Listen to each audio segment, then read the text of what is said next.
Convicted under the provisions of these lettered articles were subjected to restrictions even more stringent than those of the ordinary 58s. Section 7 applied to subversion of industry, transport, trade, and the circulation of money. In the 30s, extensive use was made of this section to catch masses of people under the simplified and widely understood catchword wrecking. In reality, everything enumerated under Section 7 was very obviously and plainly being subverted daily. So didn't someone have to be guilty of it all? For centuries the people had built and created, always honorably, always honestly, even for serf owners and nobles. Yet no one from the days of Rjurik on had ever heard of wrecking. But now, when for the first time all the wealth had come to belong to the people, hundreds of thousands of the best sons of the people inexplicably rushed off to wreck. Section 7 did not provide for wrecking in agriculture, but since it was impossible otherwise to explain rationally how and why the fields were choked with weeds, why harvests were falling off, why machines were breaking down, then dialectic sensitivity brought agriculture too under its sway. Section 8 covered terror. Not that terror from above for which the Soviet Criminal Code was supposed to provide a foundation and basis in legality, but terrorism from below. Terror was construed in a very broad sense, not simply a matter of putting bombs under governors' carriages, but, for example, smashing in the face of a personal enemy if he was an activist in the party, the Komsomol, or the police. That was already terror. The murder of an activist, especially, was always treated more seriously than the murder of an ordinary person, as in the Code of Hammurabi in the 18th century BC. If a husband killed his wife's lover, it was very fortunate for him if the victim turned out not to be a party member. He would be sentenced under Article 136 as a common criminal, who was a social ally and didn't require an armed escort.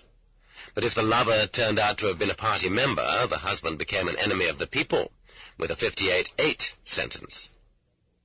An even more important extension of the concept was attained by interpreting Section 8 in terms of that same Article 19, that is, intent in the sense of preparation, to include not only a direct threat against an activist uttered near a beer hall, "Just you wait," but also the quick-tempered retort of a peasant woman at the market, "Oh, drop dead."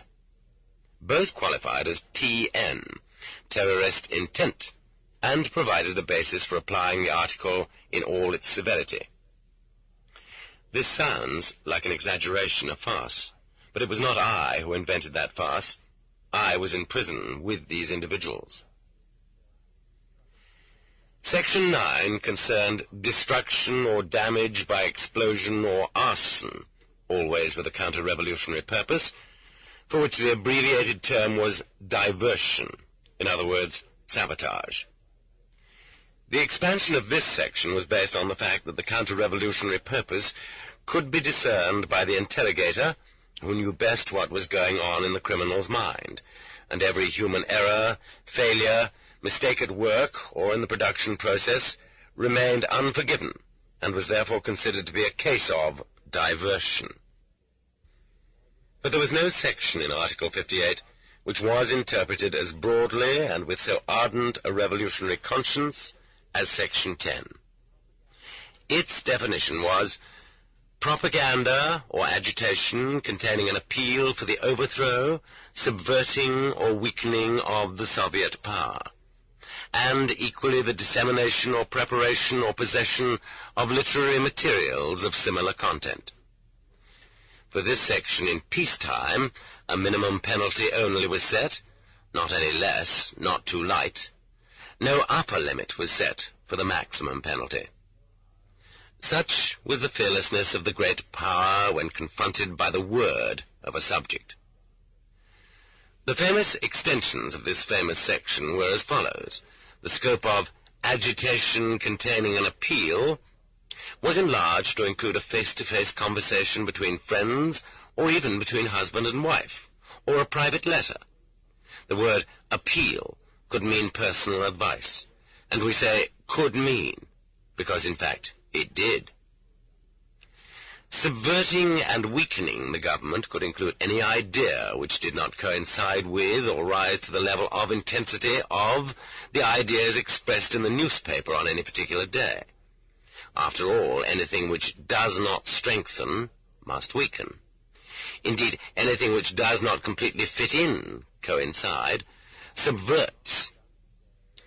And he who sings not with us today is against us. Mayakovsky.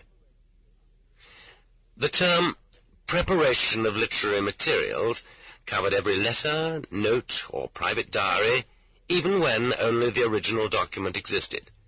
Thus, happily expanded, what thought was there, whether merely in the mind, spoken aloud, or jotted down, which was not covered by Section 10.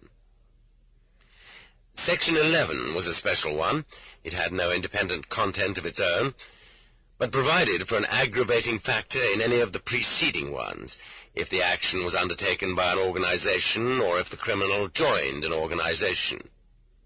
In actual practice, the section was so broadened that no organization whatever was required. I myself experienced the subtle application of this section. 2 of us had secretly exchanged thoughts. In other words, we were the beginnings of an organization. In other words, an organization.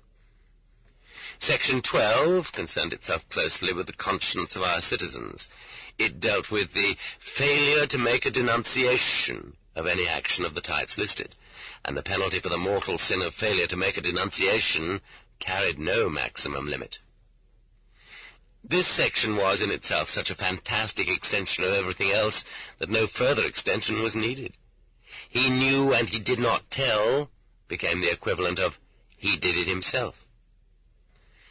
Section 13, presumably long since out of date, had to do with service in the Tsarist secret police, the Okhrana. There are psychological bases for suspecting I, Stalin, of having been liable under this section of Article 58 also. By no means all the documents relating to this type of service survived February 1917 to become matters of public knowledge. V.F. Junkovsky, a former Tsarist police director who died in the Kolyma, declared that the hasty burning of police archives in the first days of the February Revolution was a joint effort on the part of certain self-interested revolutionaries. A subsequent form of analogous service was, on the contrary, considered patriotic. Section 14 stipulated the penalties for conscious failure to carry out defined duties or intentionally careless execution of same. In brief, this was called sabotage or economic counter-revolution, and the penalties, of course, included execution. It was only the interrogator who, after consulting his revolutionary sense of justice, could separate what was intentional from what was unintentional. This section was applied to peasants who failed to come across with food deliveries. It was also applied to collective farmers who failed to work the required minimum number of labor days, to camp prisoners who failed to complete their work norms, and, in a peculiar ricochet, after the war it came to be applied to members of Russia's organized underworld of thieves, the blatnie, or blatari, for escaping from camp. In other words, by an extension, a thief's flight from camp was interpreted as subversion of the camp system, rather than as a dash to freedom. Such was the last rib of the fan of Article 58, a fan whose spread encompassed all human existence. Now that we have completed our review of this great article of the Criminal Code, we are less likely to be astounded further on. Wherever the law is, crime can be found. The Damascene stele of Article 58, first tried out in 1927, right after it was forged, was wetted by all the waves of the following decade, and with whistle and slash was used to the full to deal telling blows in the law's attack upon the people in 1937 to 1938. Here one has to make the point that the 1937 operation was not arbitrary or accidental, but well planned, well ahead of time, and that in the first half of that year many Soviet prisons were re-equipped. Cots were taken out of the cells, and continuous 1- or 2-storied board benches or bunks were built. It was similarly not by chance that the big house in Leningrad was finished in 1934, just in time for Kirov's assassination. Old prisoners claim to remember that the first blow allegedly took the form of mass arrests, striking virtually throughout the whole country on one single August night. But knowing our clumsiness, I don't really believe this. In that autumn, when people were trustingly expecting a big nationwide amnesty on the 20th anniversary of the October Revolution, Stalin, the prankster, added unheard-of 15- and 20-year prison terms to the criminal code. The 25-year term was added for the 30th anniversary of the revolution in 1947. There is hardly any need to repeat here what has already been widely written, and will be written many times more, about 1937, that a crushing blow was dealt the upper ranks of the party, the government, the military command, and the GPU-NKVD itself.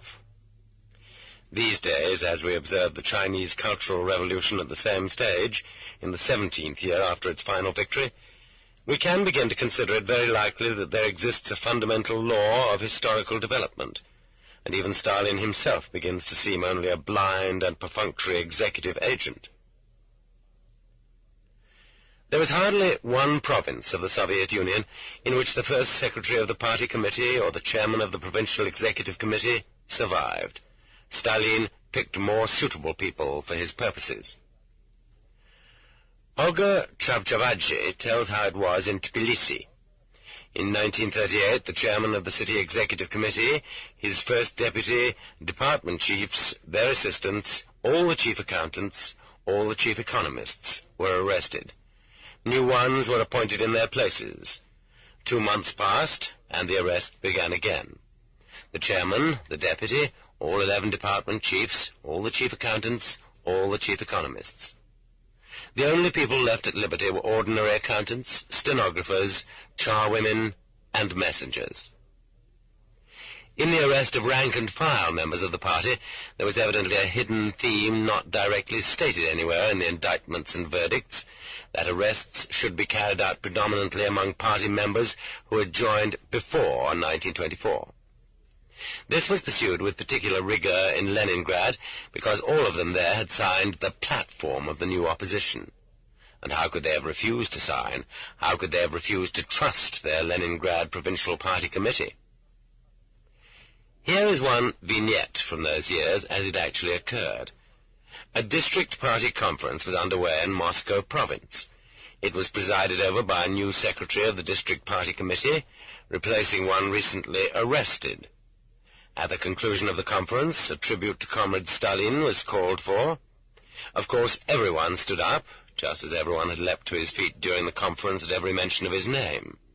The small hall echoed with stormy applause rising to an ovation.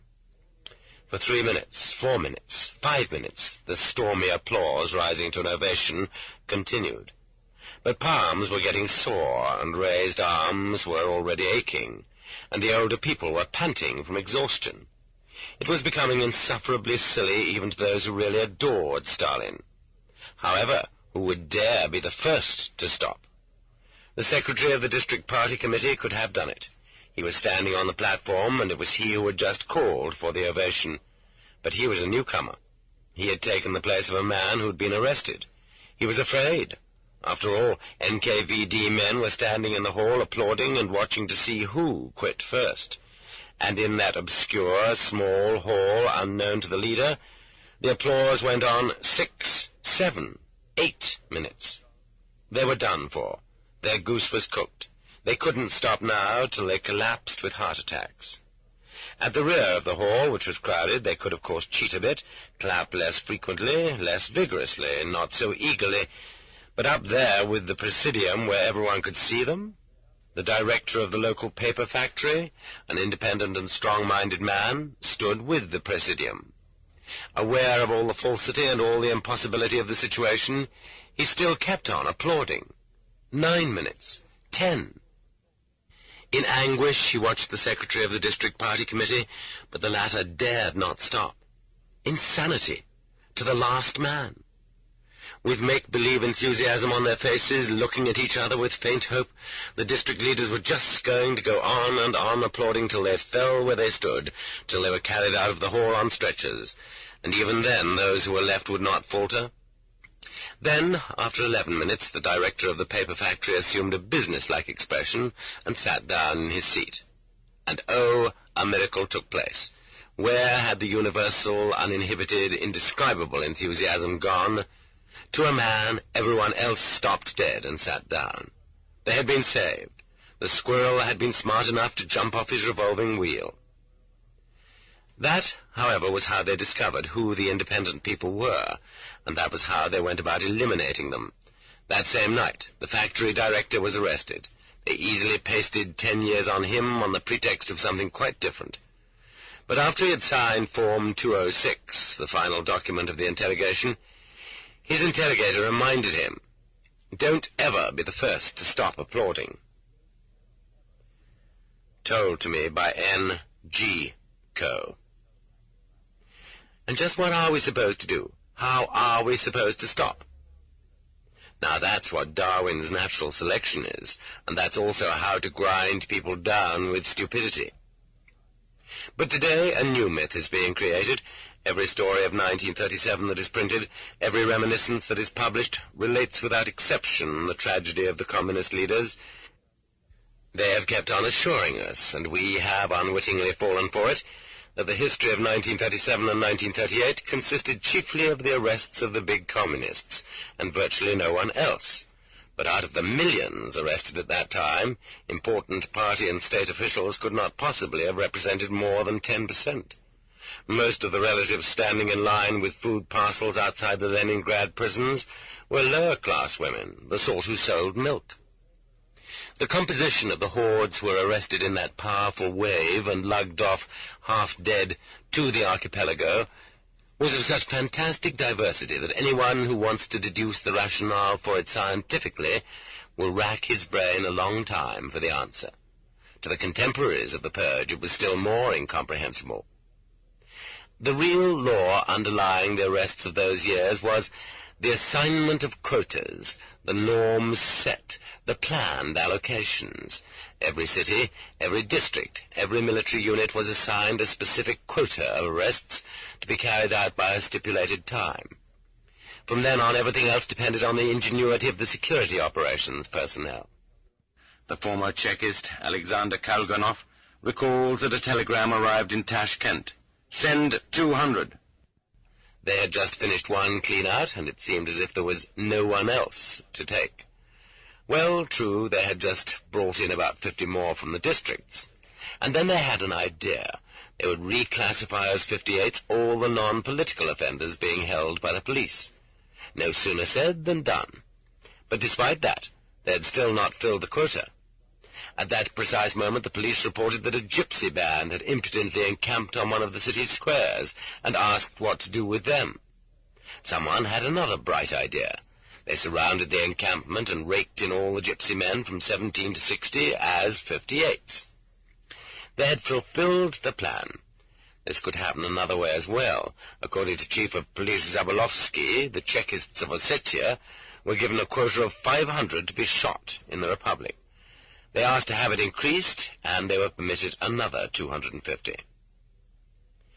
Telegrams transmitting instructions of this kind were sent via ordinary channels in a very rudimentary code. In Temryuk, the woman telegrapher, in holy innocence, transmitted to the NKVD switchboard the message that 240 boxes of soap were to be shipped to Krasnodar the following day. In the morning she learned about a big wave of arrests, and guessed the meaning of the message. She told her girlfriend what kind of telegram it was, and was promptly arrested herself.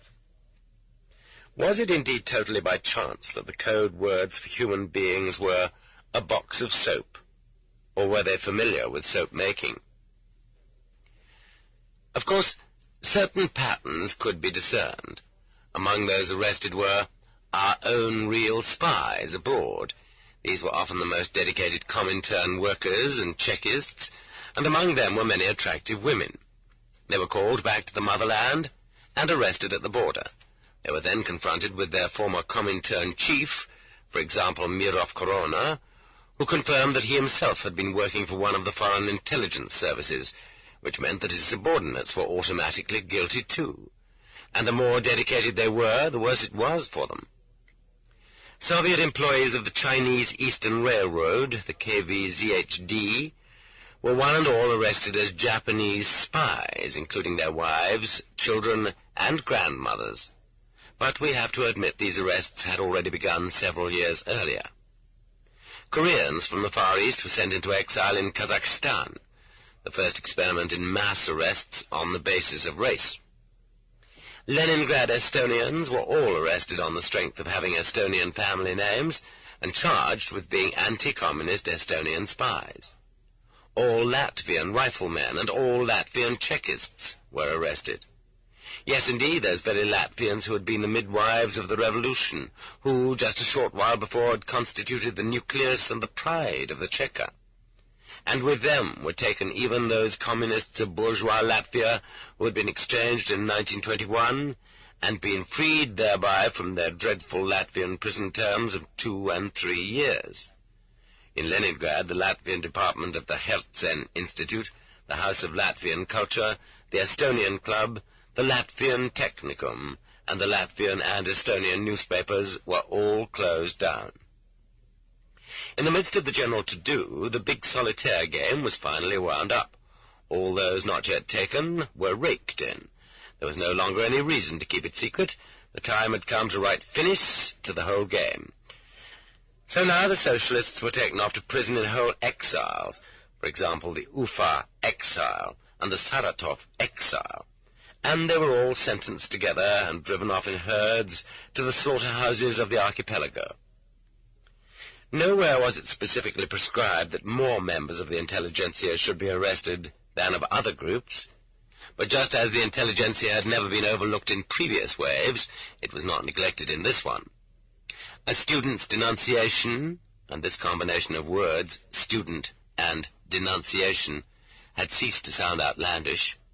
That a certain lecturer in a higher educational institution kept citing Lenin and Marx frequently, but Stalin not at all, was all that was needed for the lecturer not to show up for lectures any more. And what if he cited no one? All Leningrad Orientalists of the middle and younger generation were arrested. The entire staff of the Institute of the North, except for its NKVD informers, was arrested. They even went after schoolteachers. In Sverdlovsk, one case involved 30 secondary school teachers and the head of the provincial education department, Pereire. 5 of them died before trial from tortures suffered during interrogation. 24 died in camps. The 30th, Ivan Aristaulovich Punich, returned after his release and rehabilitation. Had he died, we would have known nothing about the 30, just as we know nothing about millions of others.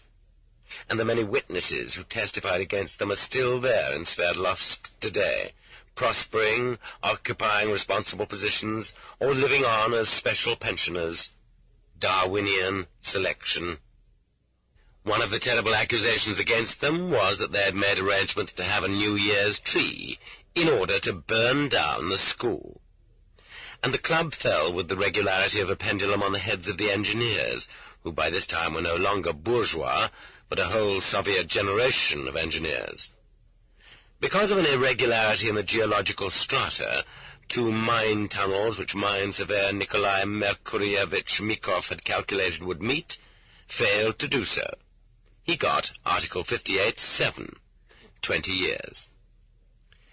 6 geologists, the Kotovich group, were sentenced to 10 years under 58-7 for intentionally concealing reserves of tin ore in underground sites in anticipation of the arrival of the Germans.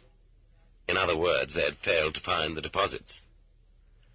On the heels of the main waves followed an additional special wave of wives and the so-called CHS, members of families. Among them were the wives of important party leaders and also, in certain places, Leningrad for example, the wives of all those who had been sentenced to 10 years without the right to correspond. In other words, those who were no longer among the living. The CHS, as a rule, all got 8 years. Well, that was still less than the dispossessed kulaks got, and their children did not go to the archipelago. Piles of victims, hills of victims, a frontal assault of the NKVD on the city. In one wave, for example, G.P. Matveyeva saw not only her husband, but all 3 of her brothers arrested, and all in different cases. Of the 4, 3 never returned.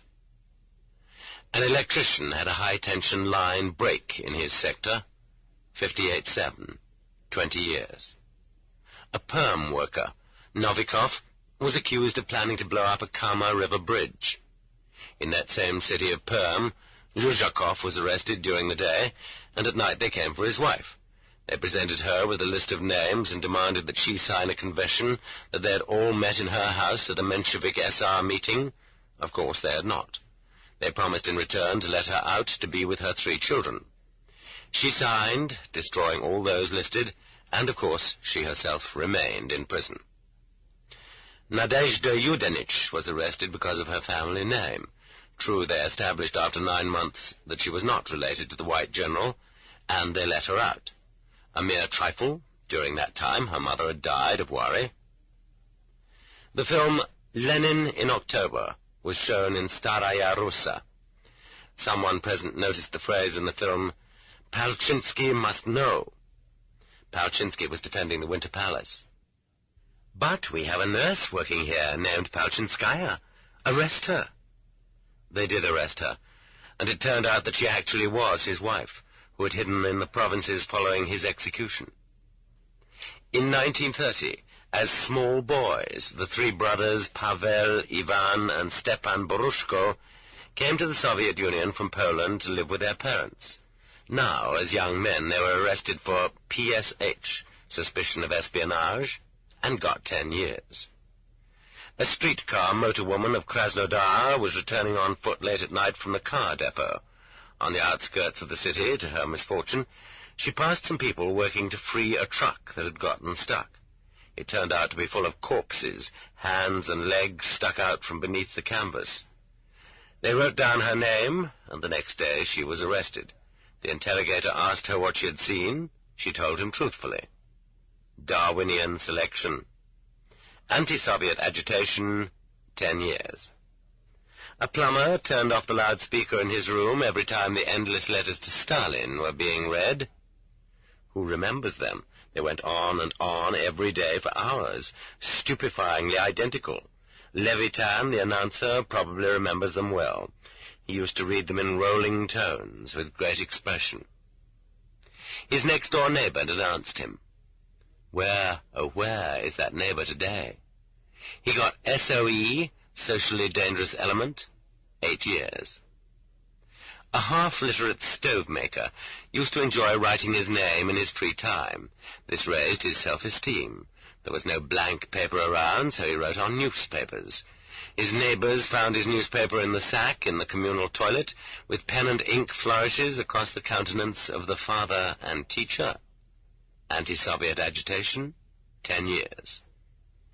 Stalin and those close to him loved their portraits and splashed them all over the newspapers and issued them in millions of copies. The flies paid little heed to their sanctity, and it was a pity not to make use of the paper. And how many unfortunates got a term for that? Arrests rolled through the streets and department houses like an epidemic. Just as people transmit an epidemic infection from one to another without knowing it, by such innocent means as a handshake, a breath, handing someone something, so too they passed on the infection of inevitable arrest by a handshake, by a breath, by a chance meeting on the street. For if you are destined to confess tomorrow that you organized an underground group to poison the city's water supply, and if today I shake hands with you on the street, that means I, too, am doomed. 7 years earlier, the city had watched while they massacred the countryside and considered it only natural. Now the countryside might have watched them massacre the city, but the countryside itself was too dark for that and was still undergoing the finishing touches of its own slaughter. The surveyor, Sornin, got 15 years for cattle plague in the district and for bad harvests, and the entire leadership of the district was shot for the same reason. The secretary of a district party committee went into the fields to speed up the ploughing, and an old peasant asked him whether he knew that for 7 years the collective farmers had received not one single ounce of grain in return for their labor days, only straw, and very little of that. For his question, the peasant got ASA, anti-Soviet agitation, 10 years. Another peasant with 6 children met a different fate. Because he had 6 mouths to feed, he devoted himself wholeheartedly to collective farm work and kept hoping he would get some return for his labor. And he did. They awarded him a decoration. They awarded it at a special assembly, made speeches. In his reply, the peasant got carried away. He said, "Now, if I could just have a sack of flour instead of this decoration, couldn't I, somehow?" A wolf-like laugh rocketed through the hall, and the newly decorated hero went off to exile, together with all 6 of those dependent mouths. Should we wrap it all up and simply say that they arrested the innocent? But we omitted saying that the very concept of guilt had been repealed by the proletarian revolution, and at the beginning of the 30s was defined as rightist opportunism. So we can't even discuss these out-of-date concepts, guilt and innocence. The reverse wave of 1939 was an unheard-of incident in the history of the organs, a blot on their record. But in fact, this reverse wave was not large. It included about 1 to 2% of those who had been arrested but not yet convicted, who had not yet been sent away to far-off places and had not yet perished. It was not large, but it was put to effective use. It was like giving back 1 kopeck change from a ruble, but it was necessary in order to heap all the blame on that dirty Yezhov, to strengthen the newcomer, Beria, and to cause the leader himself to shine more brightly. With this kopeck, they skillfully drove the ruble right into the ground. After all, if they had sorted things out and freed some people, and even the newspapers wrote intrepidly about individual cases of persons who had been slandered, it meant that the rest of those arrested were indeed scoundrels, and those who returned kept silent. They had signed pledges not to speak out. They were mute with terror.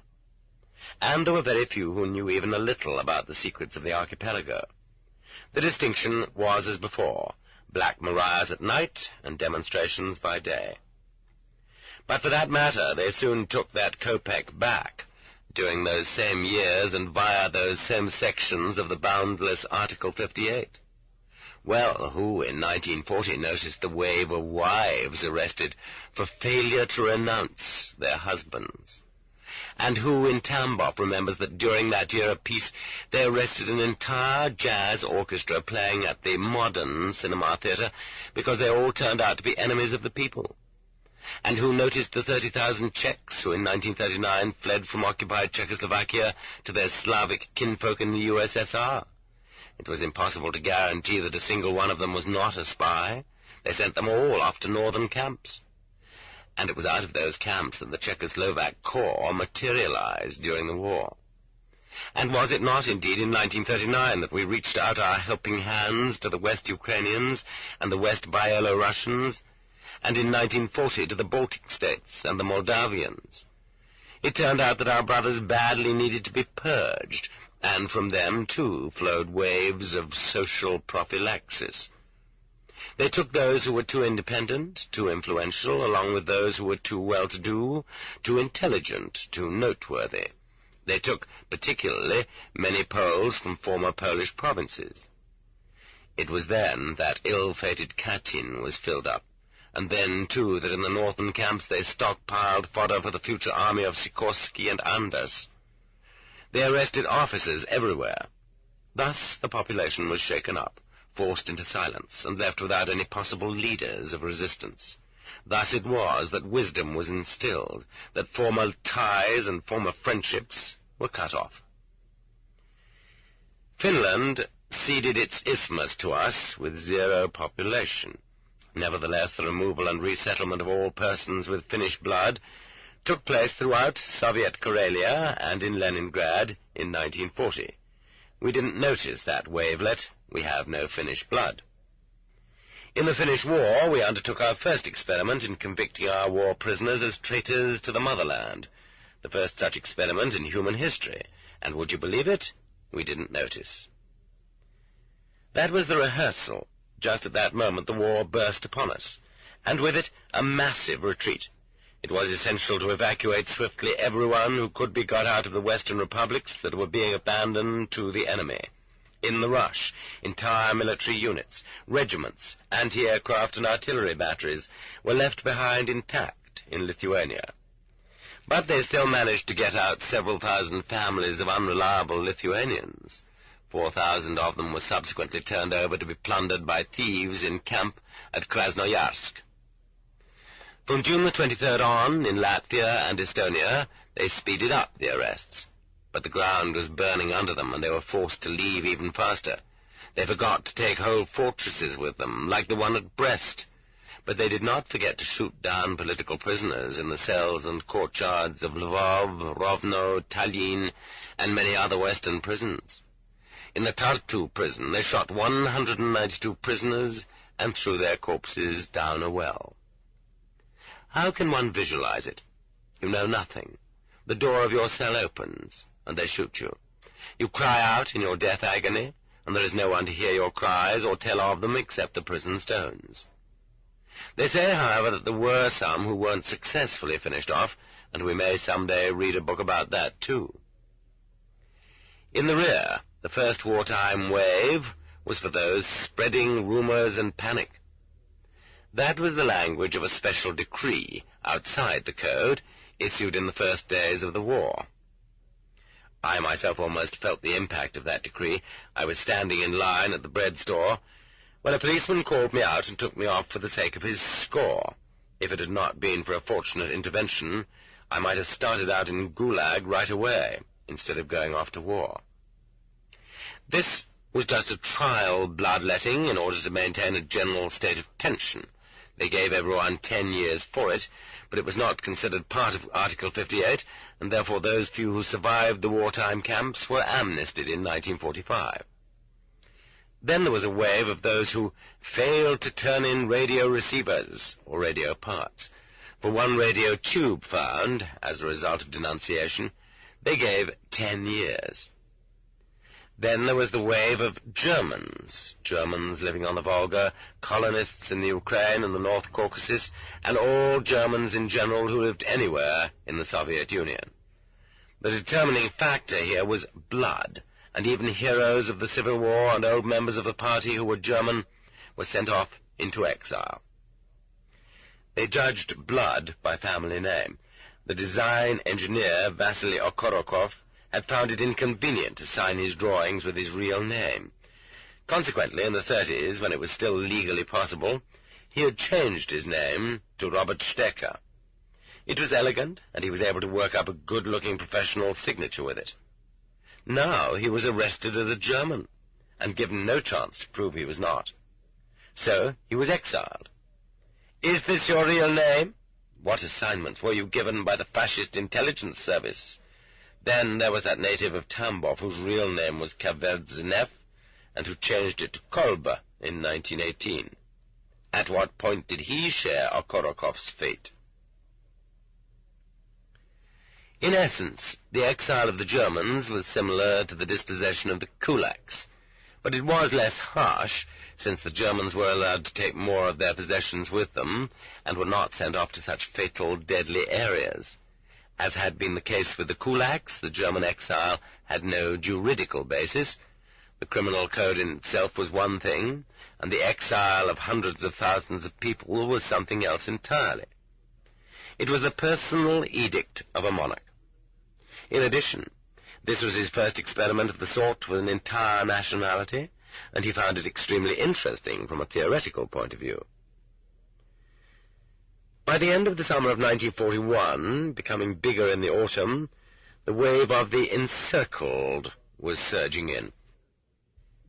These were the defenders of their native land, the very same warriors whom the cities had seen off to the front with bouquets and bands a few months before, who had then sustained the heaviest tank assaults of the Germans, and in the general chaos, and through no fault of their own, had spent a certain time as isolated units, not in enemy imprisonment, not at all, but in temporary encirclement, and later had broken out.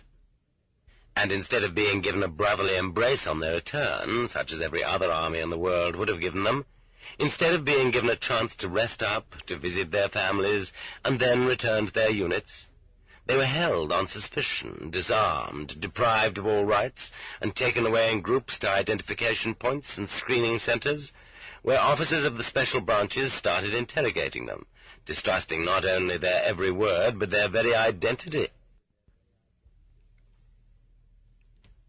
This book is continued at this point on the other side of this cassette.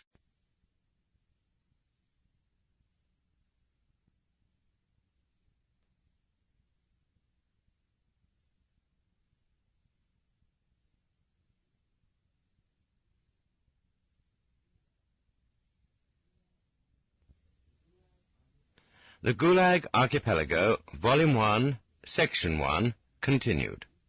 Cassette 3, Side 2.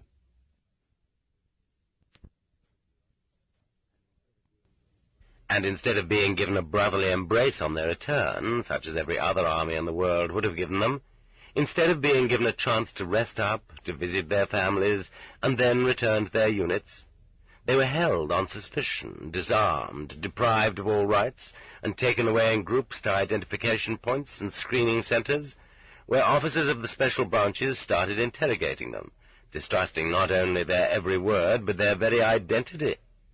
Identification consisted of cross-questioning, confrontations, pitting the evidence of one against another. Afterward, some of those who had been encircled were restored to their former names, ranks, and responsibilities, and went off to military units. Others, fewer in number at the start, constituted the first wave of traitors of the motherland under 58(1)B. But at first, until the standard penalty was finally determined, they got less than 10 years. That was how the active army was kept purge. But there was also an enormous inactive army in the Far East and in Mongolia, and it was the noble task of the special branches to keep that army from growing rusty. And for lack of anything to do, the heroes of Khalkhin Gol and Kazan began to let their tongues wag, especially after they were permitted to examine the Degtyarev automatic pistols and the regimental mortars, which until then had been kept secret even from Soviet soldiers. With such weapons in their hands, it was hard for them to understand why we were retreating in the West.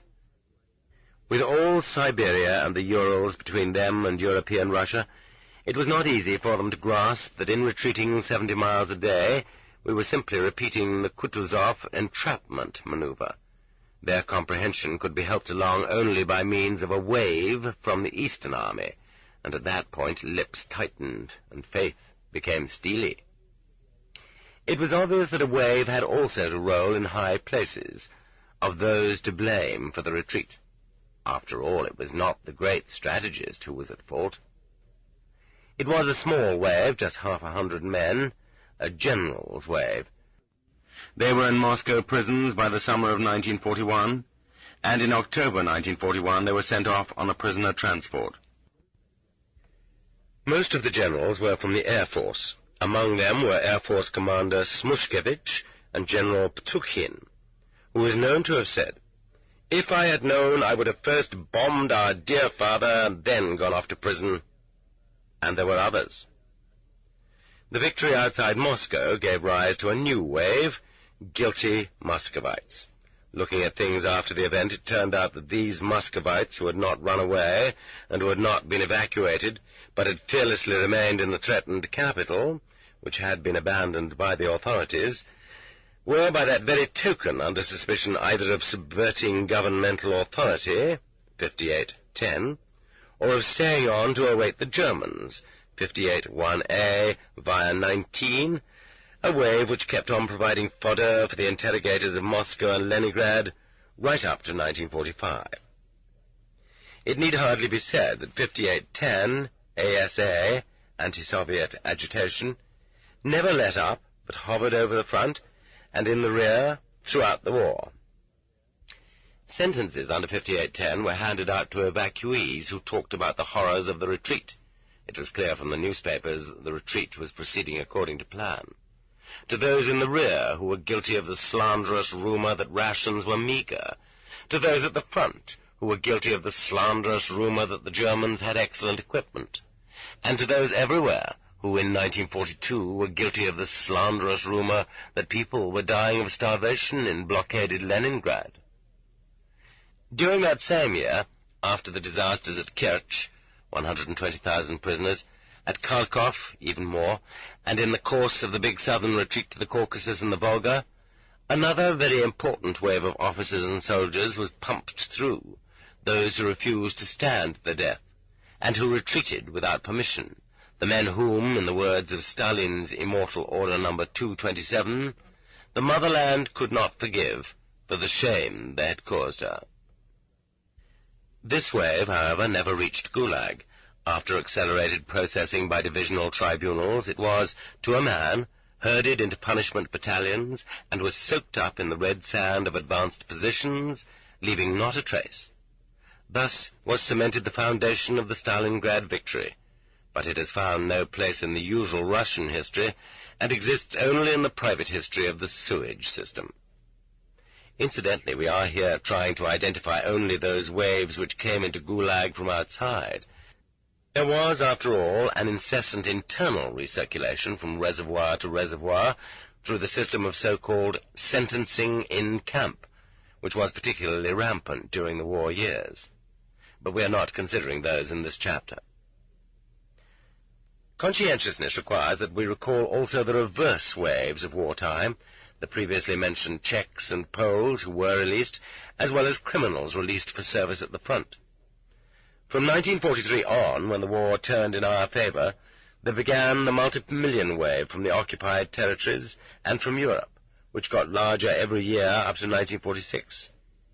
Its two main divisions were civilians who had lived under the Germans or among Germans, hung with a tenor under the letter A, 58-1A, military personnel who had been POWs, who were nailed with a tenor under the letter B, 58-1B. Everyone living under the occupation wanted, of course, to survive, and therefore could not remain with hands folded, and thereby theoretically earned, along with his daily bread, a future sentence, if not for treason to the motherland, then at least for aiding and abetting the enemy. However, in actual practice, it was enough to note in the passport serial number that a person had been in occupied territory. To arrest all such persons would have been, from the economic point of view, irrational, because it would have depopulated such enormous areas. All that was required in order to heighten the general consciousness was to arrest a certain percentage of those guilty, those half-guilty, those quarter-guilty, and those who had hung out their footcloths to dry on the same branch as the Germans. After all, even 1% of just 1 million fills up a dozen full-blooded camps. And dismiss the thought that honorable participation in an underground anti-German organization would surely protect one from being arrested in this wave. More than one case proved this. For instance, there was the Kiev Komsomol member whom the underground organization sent to serve in the Kiev police during the German occupation in order to obtain inside information.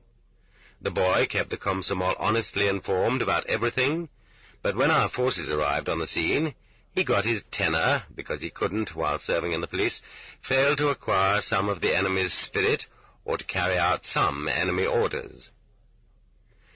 Those who were in Europe got the stiffest punishments of all, even though they went there as conscripted German slaves.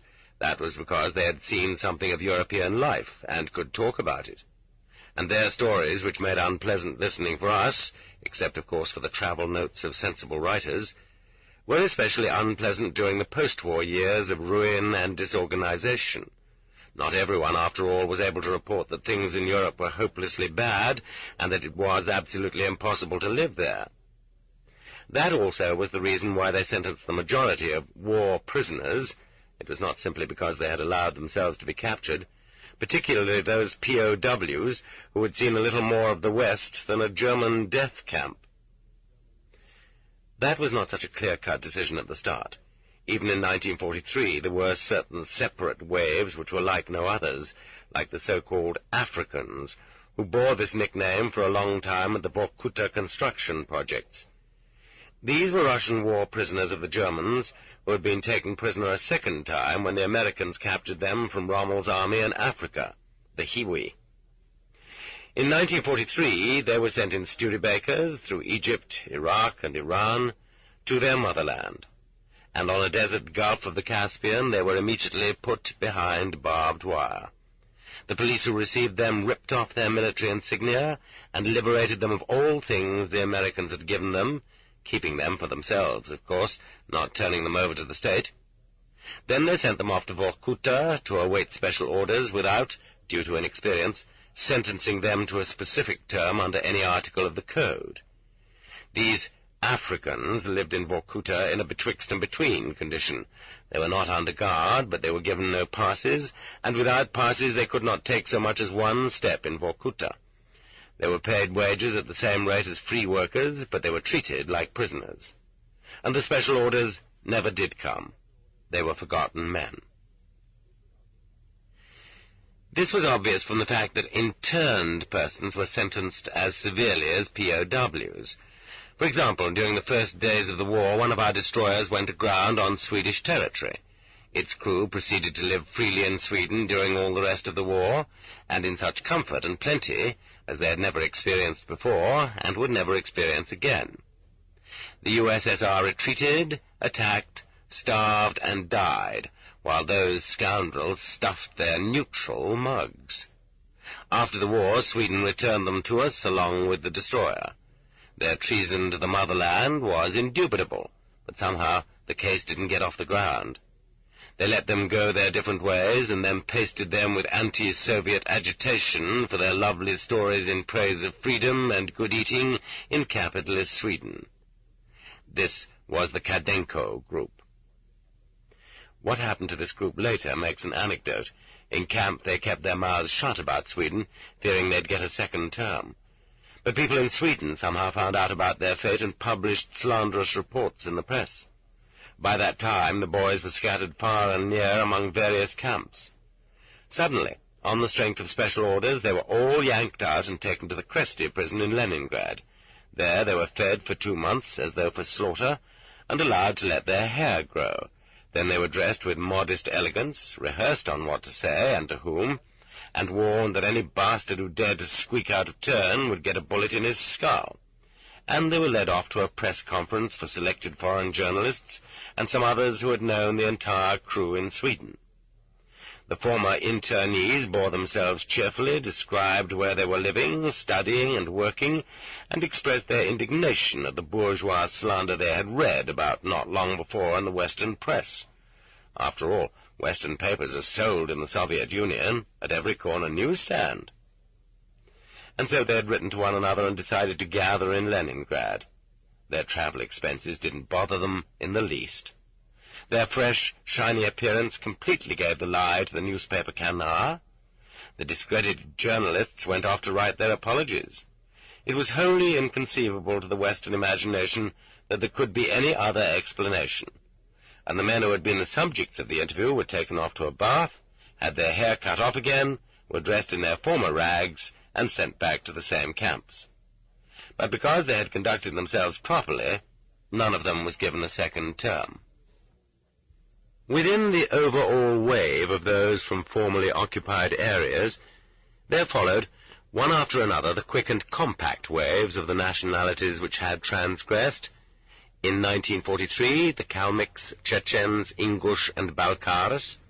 In 1944, the Crimean Tatars. They would not have been pushed out into eternal exile so energetically and swiftly had it not been that regular army units and military trucks were assigned to help the organs.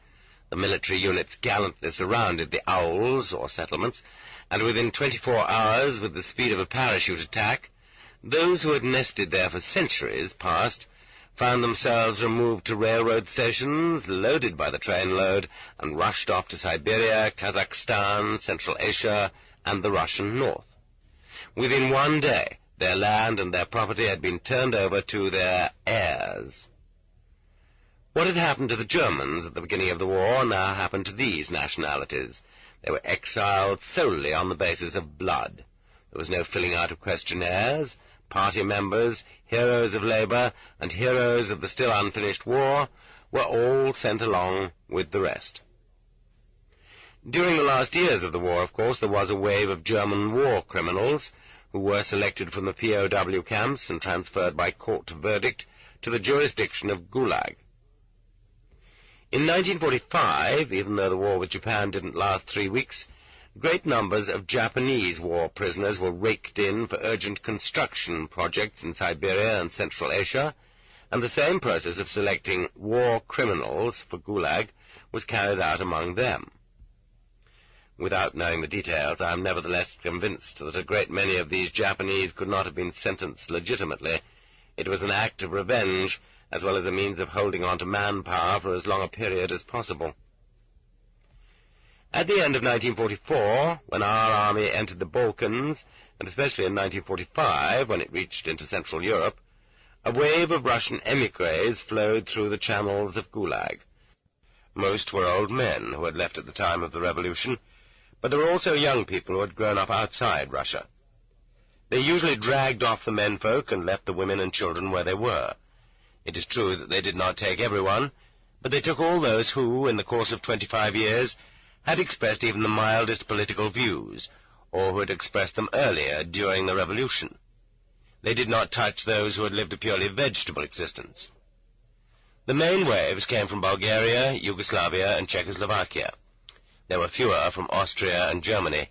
In the other countries of Eastern Europe, there were hardly any Russians. As if in response to 1945, a wave of émigrés poured from Manchuria, too. Some of them were not arrested immediately. Entire families were encouraged to return to the homeland as free persons, but once back in Russia they were separated and sent into exile or taken to prison. All during 1945 and 1946, a big wave of genuine, at long last, enemies of the Soviet government flowed into the archipelago.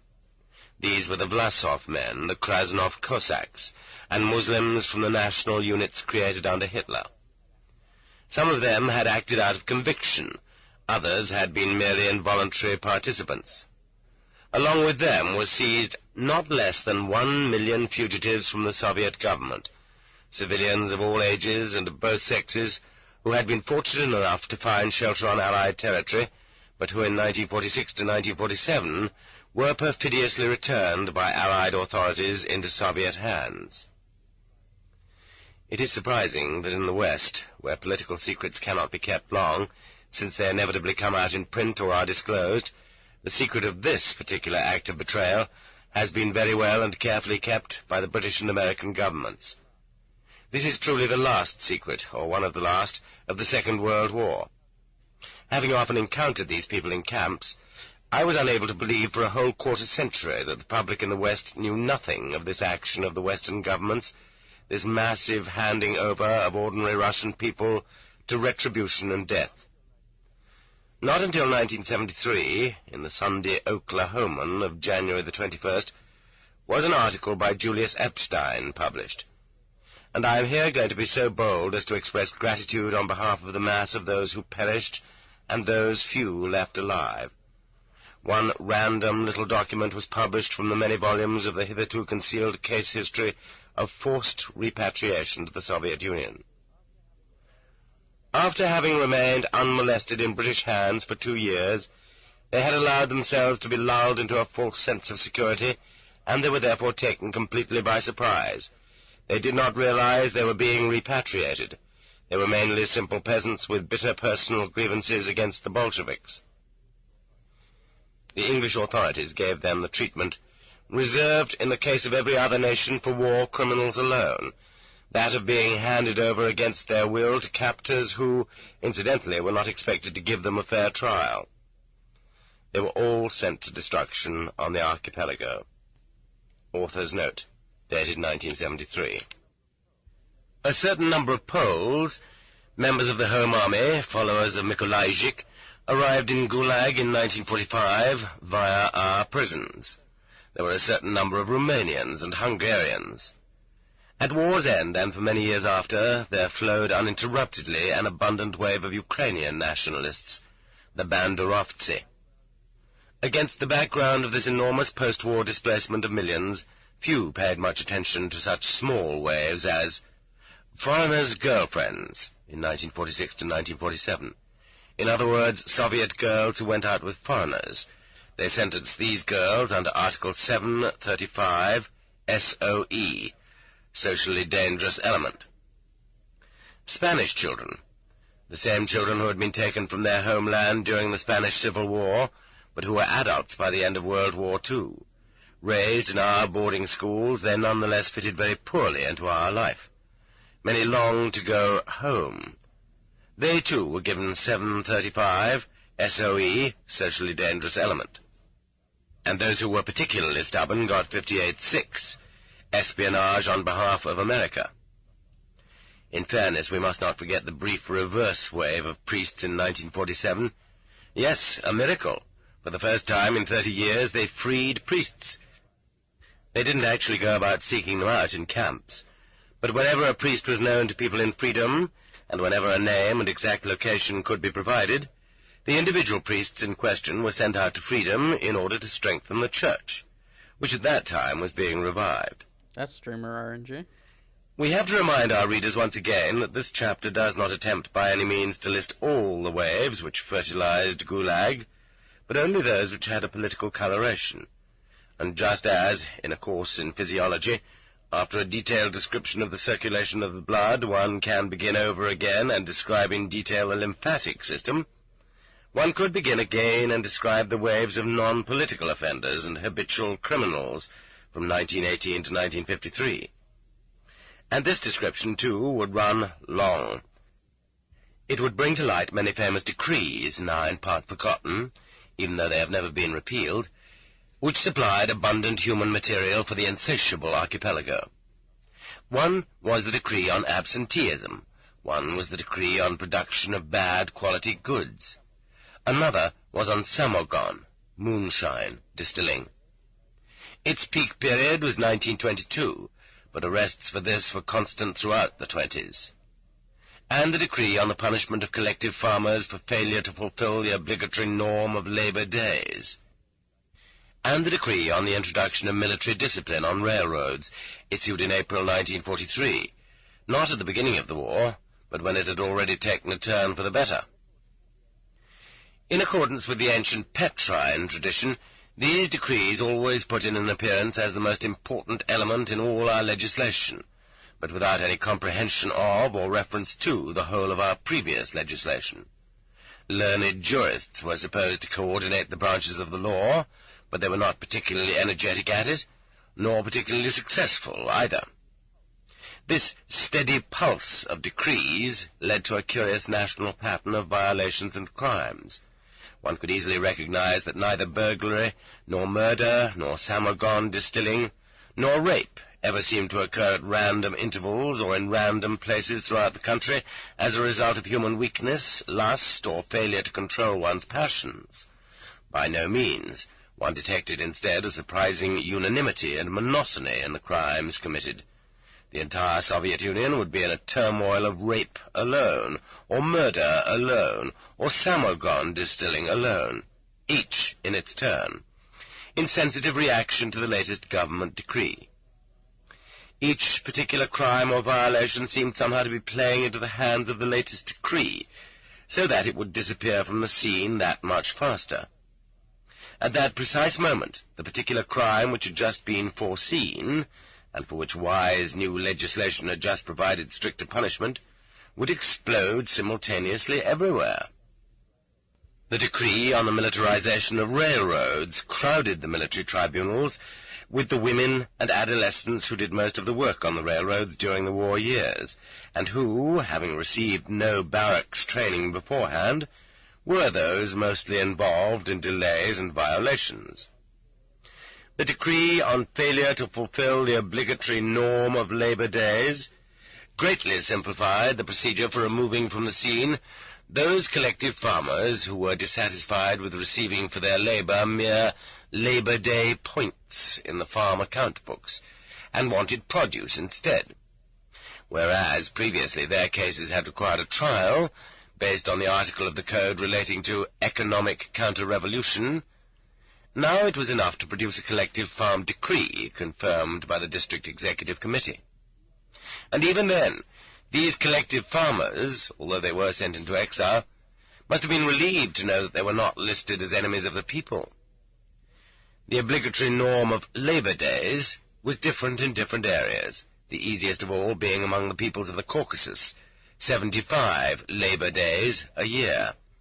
But despite that, many of them were also sent off to Krasnoyarsk province for 8 years. As we have said, we are not going to go into a lengthy and lavish examination of the waves of non-political offenders and common criminals, but having reached 1947, we cannot remain silent about one of the most grandiose of Stalin's decrees. We have already mentioned the famous law of 7/8, or 7/8, on the basis of which they arrested people right and left for taking a stalk of grain, a cucumber, 2 small potatoes, a chip of wood, a spool of thread, all of whom got 10 years. In the actual documents of the spool of thread case, they wrote down 200 meters of sewing material. The fact remains that they were ashamed to write a spool of thread.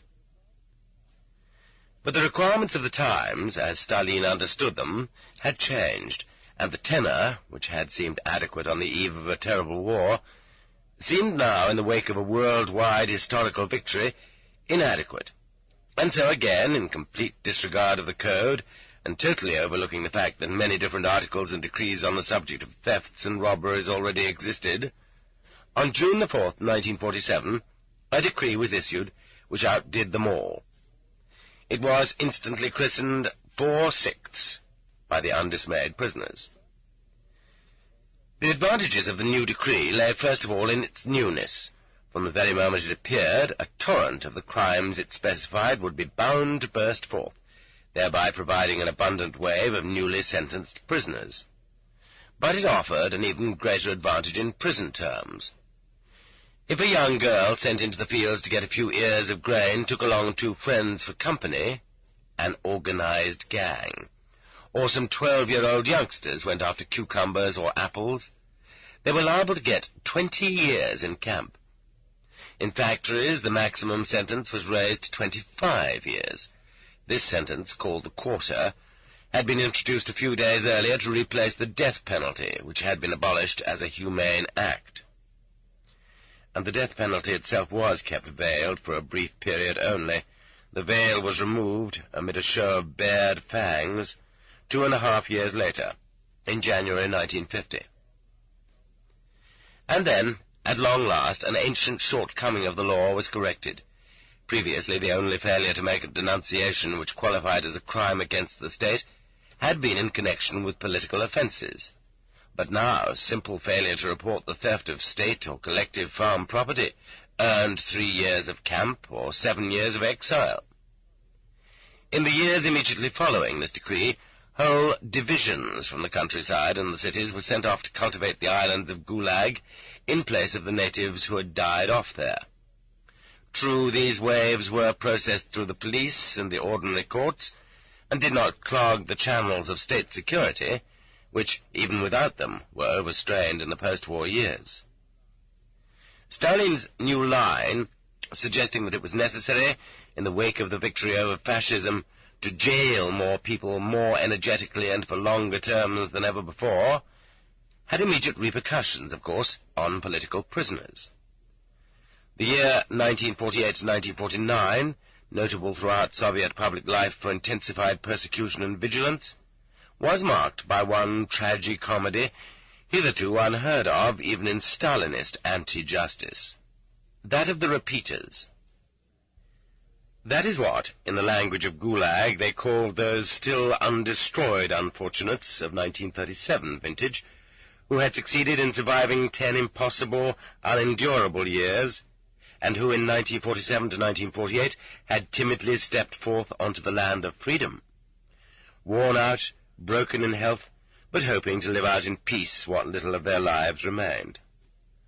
But some sort of savage fantasy, or stubborn malice, or unsated vengeance, pushed the victorious Generalissimo into issuing the new order to arrest all those cripples over again, without any new charges.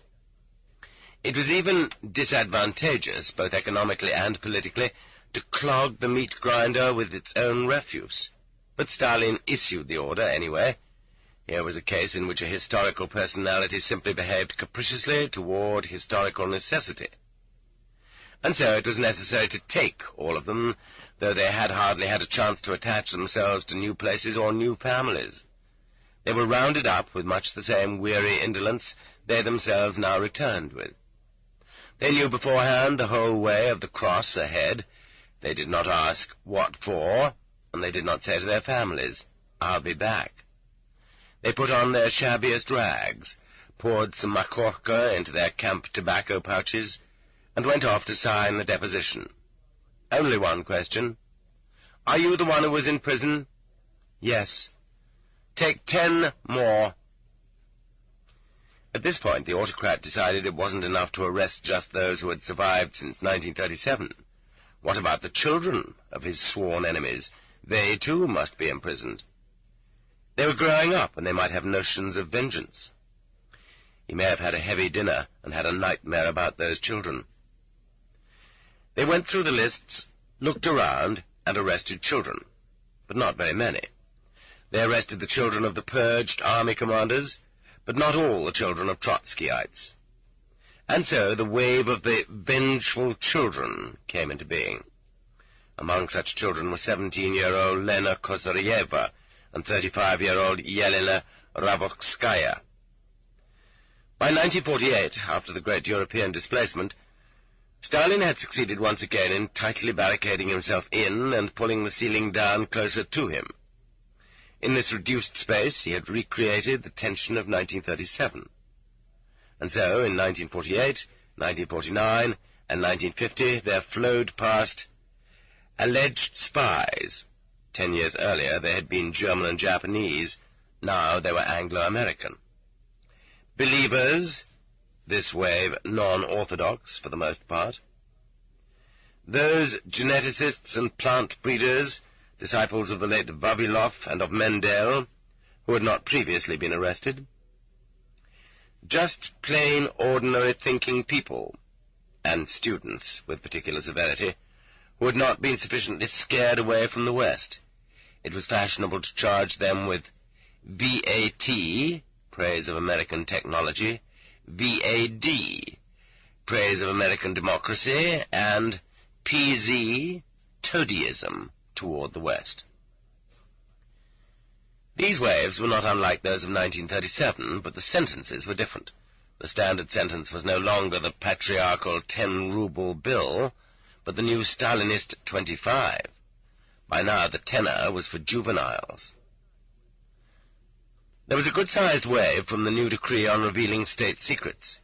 State secrets included such things as the district harvest, any figure on epidemics, the type of goods produced by any workshop or mini-factory, mention of a civil airport, municipal transport routes, or the family name of any prisoner imprisoned in any camp. For violations of this decree they gave 15 years. The waves of nationalities were not forgotten either. The Ukrainian nationalists, the Banderovtsi, taken in the heat of struggle from the forests where they fought, kept flowing all this time.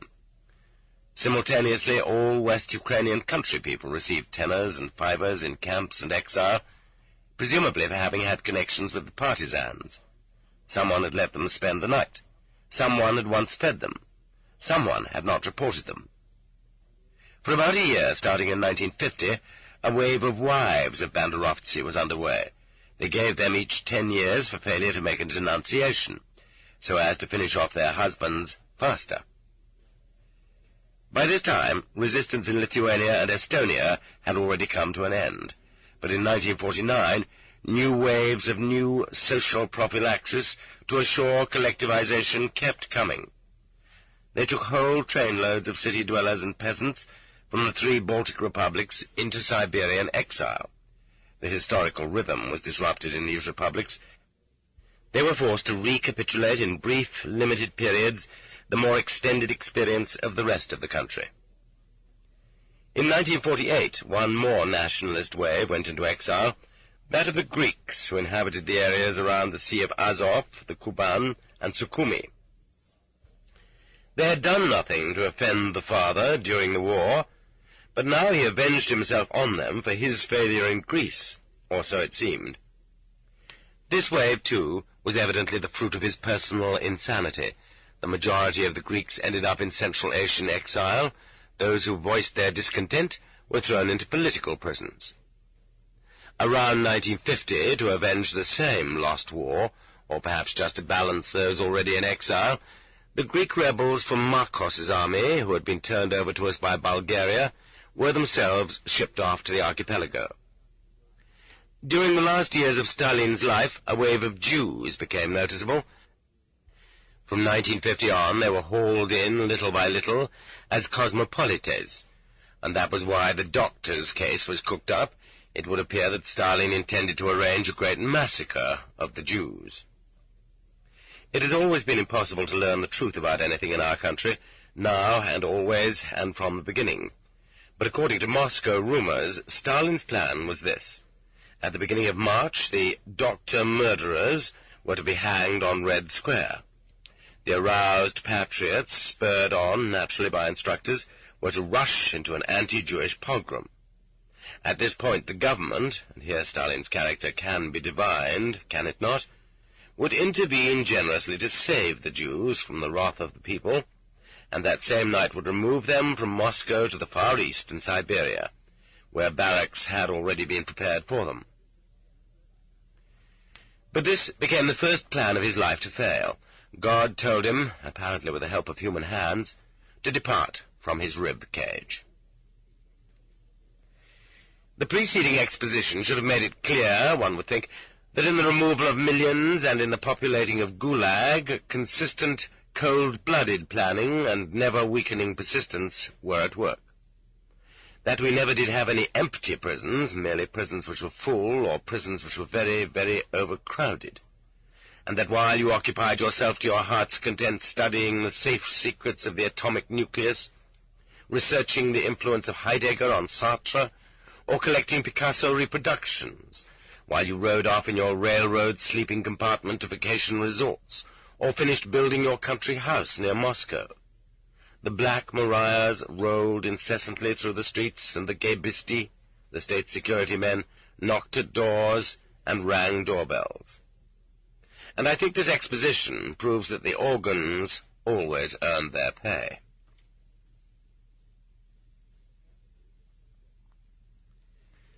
Chapter 3. The Interrogation.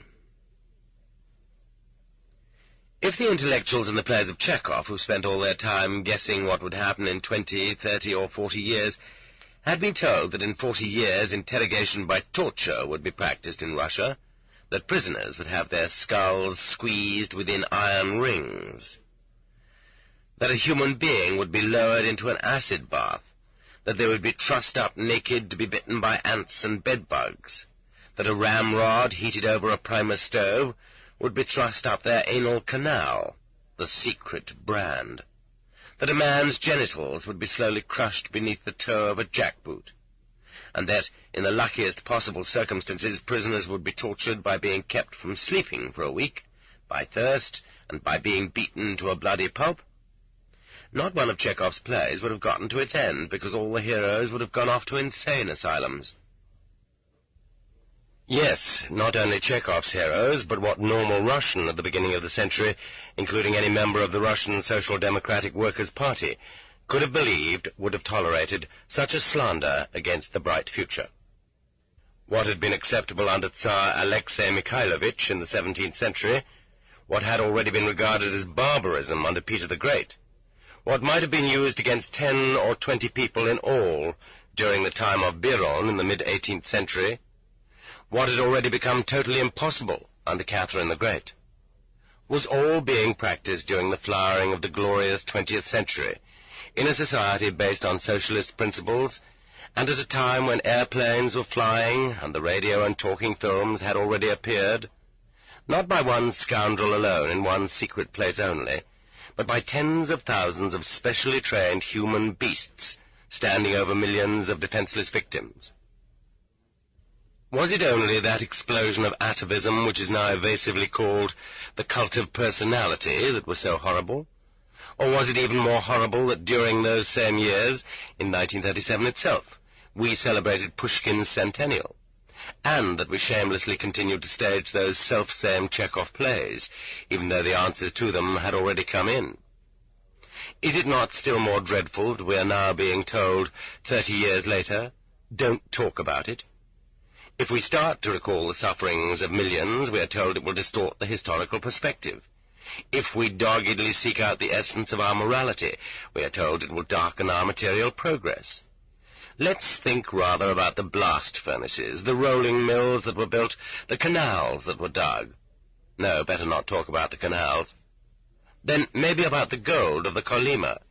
No, maybe we ought not to talk about that either. Well, we can talk about anything, so long as we do it adroitly, so long as we glorify it. It is really hard to see why we condemn the Inquisition. Wasn't it true that beside the autos da fe, magnificent services were offered the Almighty? It is hard to see why we are so down on serfdom. After all, no one forbade the peasants to work every day. And they could sing carols at Christmas, too. And for Trinity Day, the girls wove wreaths. The exceptional character which written and oral legend nowadays assigns to the year 1937 is seen in the creation of fabricated charges and tortures. But this is untrue, wrong. Throughout the years and decades, interrogations under Article 58 were almost never undertaken to elicit the truth, but were simply an exercise in an inevitably filthy procedure. Someone who had been free only a little while before, who was sometimes proud and always unprepared, was to be bent and pushed through a narrow pipe, where his sides would be torn by iron hooks, and where he could not breathe, so that he would finally pray to get to the other end. And at the other end he would be shoved out, an already processed native of the archipelago, already in the promised land. The fool would keep on resisting. He even thought there was a way back out of the pipe. The more time that passes without anything being written about all this, the harder it becomes to assemble the scattered testimony of the survivors. But they tell us that the creation of fabricated cases began back in the early years of the organs, so their constant salutary activity might be perceived as essential. Otherwise, what with a decline in the number of enemies, the organs might, in a bad hour, have been forced to wither away. As the case of Kosyrev makes clear, the situation of the Cheka was shaky even at the beginning of 1919. Reading the newspapers of 1918, I ran into the official report of a terrible plot that had just been discovered. A group of 10 people wanted to, it seems they only wanted to, drag cannon onto the roof of an orphanage, let's see, how high was it, and shell the Kremlin. There were 10 of them, including perhaps women and youngsters, and it was not reported how many cannon there were to be, nor where the cannon were to come from, nor what caliber they were, nor how they were to be carried up the stairs to the attic, nor how they were to be set up on the steeply sloping roof, and so they wouldn't recoil when fired. How was it that the Petersburg police, when they were fighting to put down the February Revolution, took nothing heavier than a machine gun up to the roofs? Yet this fantasy, exceeding even the fabrications of 1937, was read and believed. Apparently it will prove to us in time that the Gumilev case of 1921 was also fabricated. A. Akhmatova told me she was convinced that this was so. She even gave me the name of the Chekist who cooked up the case. Y. Agranov, it seems. In that same year, 1921, The Ryazan checker fabricated a false case of a plot on the part of the local intelligentsia, but the protests of courageous people could still reach Moscow, and they dropped the case. That year, too, the whole Saprepolite Committee, part of the Commission on the Use of Natural Forces, was shot. Familiar enough with the attitude and the mood of Russian scientists at that time, and not being shut off from those years by a smoke-screen of fanaticism, we can indeed figure out, even without archaeological excavations, the precise validity of that case. Here is what Y. Doyarenko remembers about 1921. The Gulag Archipelago, Volume 1, Section 1, continued. Cassette 4, Side 1.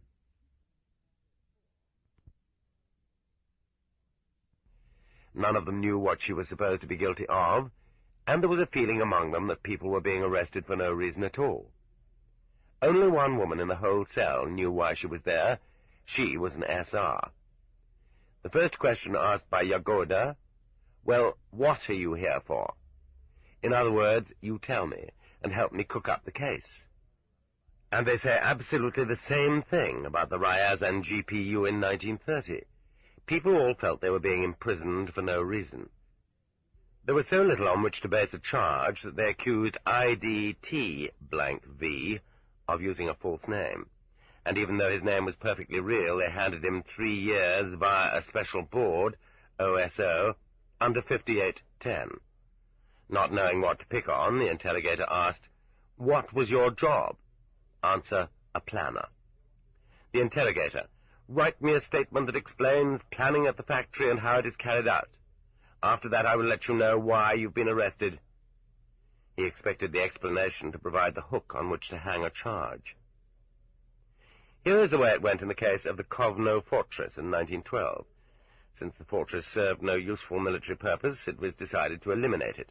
At that point, the fortress command, thoroughly alarmed, arranged a night attack, simply to prove its usefulness, and in order to stay where they were.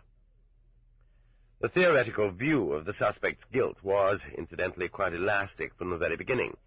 In his instructions on the use of Red Terror, the Chekist M.I. Latsis wrote, "In the interrogation, do not seek evidence and proof that the person accused acted in word or deed against Soviet power.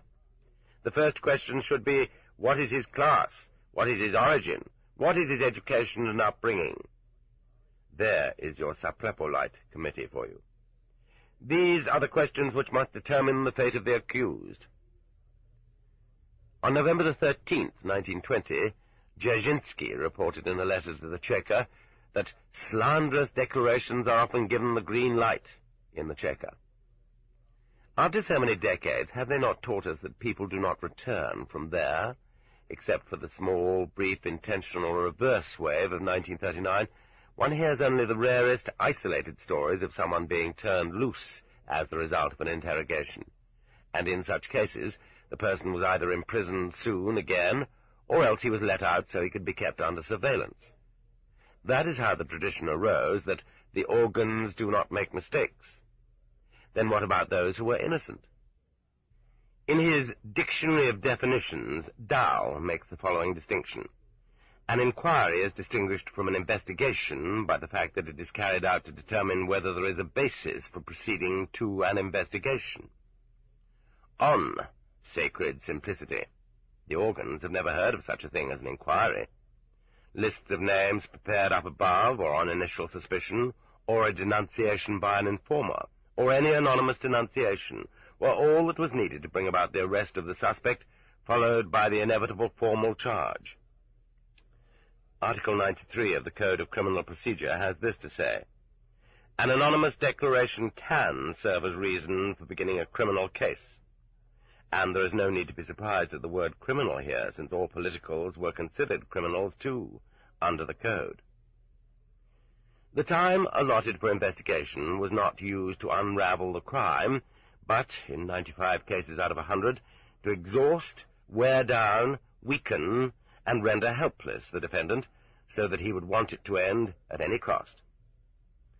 As long ago as 1919, the chief method used by the interrogator was a revolver on the desk, That was how they investigated not only political, but also ordinary misdemeanors and violations. At the trial of the Main Fuels Committee, 1921, the accused, Makrovskaya, complained that at her interrogation she had been drugged with cocaine. The prosecutor replied, if she had declared that she had been treated rudely, that they had threatened to shoot her, this might be just barely believable. The frightening revolver lies there, and sometimes it is aimed at you, and the interrogator doesn't tire himself out thinking up what you are guilty of, but shouts, "Come on, talk, you know what about."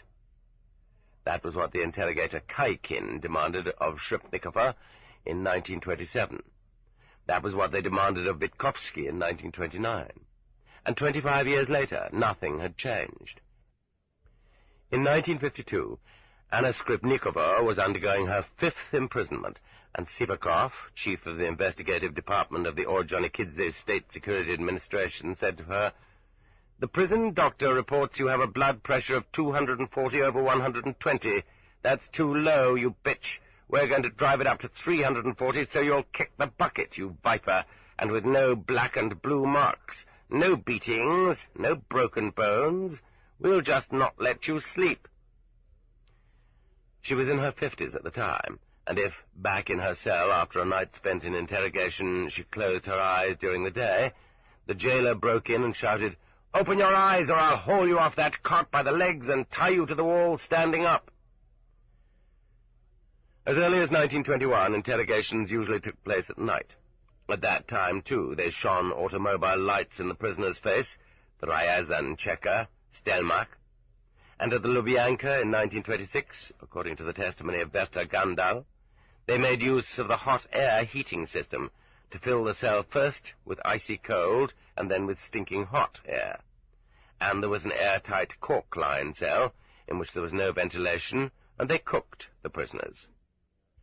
The poet Kliuyev was apparently confined in such a cell, and Berta Gandal also.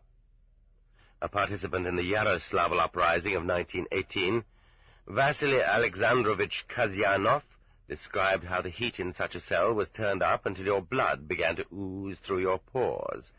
When they saw this happening through the peephole, they would put the prisoner on a stretcher and take him off to sign his confession. The hot and salty methods of the gold period are well known, and in Georgia in 1926 they used lighted cigarettes to burn the hands of prisoners under interrogation. In Meteki prison they pushed prisoners into a cesspool in the dark. There is a very simple connection here. Once it was established that charges had to be brought at any cost, and despite everything, threats, violence, tortures became inevitable.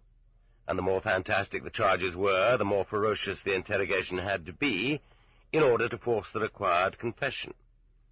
Given the fact that the cases were always fabricated, violence and torture had to accompany them. This was not peculiar to 1937 alone. It was a chronic, general practice. And that is why it seems strange today to read in the recollections of former Zeks that torture was permitted from the spring of 1938 on. Y. Ginsberg writes that permission for physical measures of persuasion was given in April 1938. V. Shalamov believes that tortures were permitted from the middle of 1938 on. The old prisoner M.Ch. is convinced that there was an order to simplify the questioning and to change from psychological methods to physical methods. Ivanov Razumnik singles out the middle of 1938 as the period of the most cruel interrogations. There were never any spiritual or moral barriers which could have held the organs back from torture. In the early post-war years, in the Cheka Weekly, the Red Sword, and Red Terror, the admissibility of torture from a Marxist point of view was openly debated. Judging by the subsequent course of events, the answer deduced was positive, though not universally so.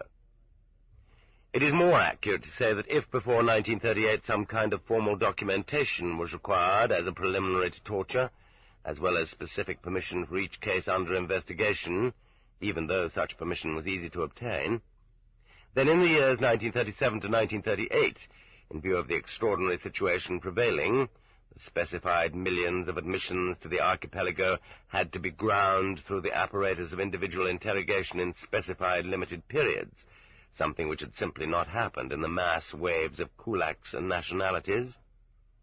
Interrogators were allowed to use violence and torture on an unlimited basis, at their own discretion, and in accordance with the demands of their work quotas and the amount of time they were given.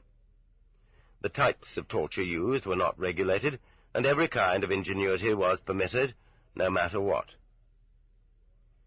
In 1939, such indiscriminate authorization was withdrawn, and once again written permission was required for torture, and perhaps it may not have been so easily granted. Of course, simple threats, blackmail, deception, exhaustion through enforced sleeplessness, and punishment cells were never prohibited. Then, from the end of the war and throughout the post-war years, certain categories of prisoners were established by decree for whom a broad range of torture was automatically permitted. Among these were nationalists, particularly the Ukrainians and the Lithuanians, especially in those cases where an underground organization existed, or was suspected, that had to be completely uncovered, which meant obtaining the names of everyone involved from those already arrested. For example, there were about 50 Lithuanians in the group of Romualdas Skyrius, the son of Pranos. In 1945, they were charged with posting anti-Soviet leaflets. Because there weren't enough prisons in Lithuania at the time, they sent them to a camp near Velsk in Archangel province. There, some were tortured, and others simply couldn't endure the double regime of work plus interrogation, with the result that all 50, to the very last one, confessed. After a short time, news came from Lithuania that the real culprits responsible for the leaflets had been discovered, and none of the first group had been involved at all. In 1950, at the Kuibyshev transit prison, I encountered a Ukrainian from Dnipropetrovsk who had been tortured many different ways in an effort to squeeze contacts and names out of him. Among the tortures to which he had been subjected was a punishment cell in which there was room only to stand. They shoved a pole inside for him to hold on to, so that he could sleep for 4 hours a day. After the war, they tortured corresponding member of the Academy of Sciences, Levina, because she and the Alilyevs had acquaintances in common.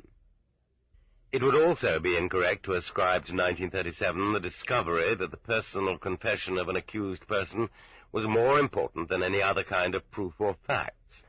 This concept had already been formulated in the 1920s, and 1937 was just the year when the brilliant teaching of Vyshinsky came into its own.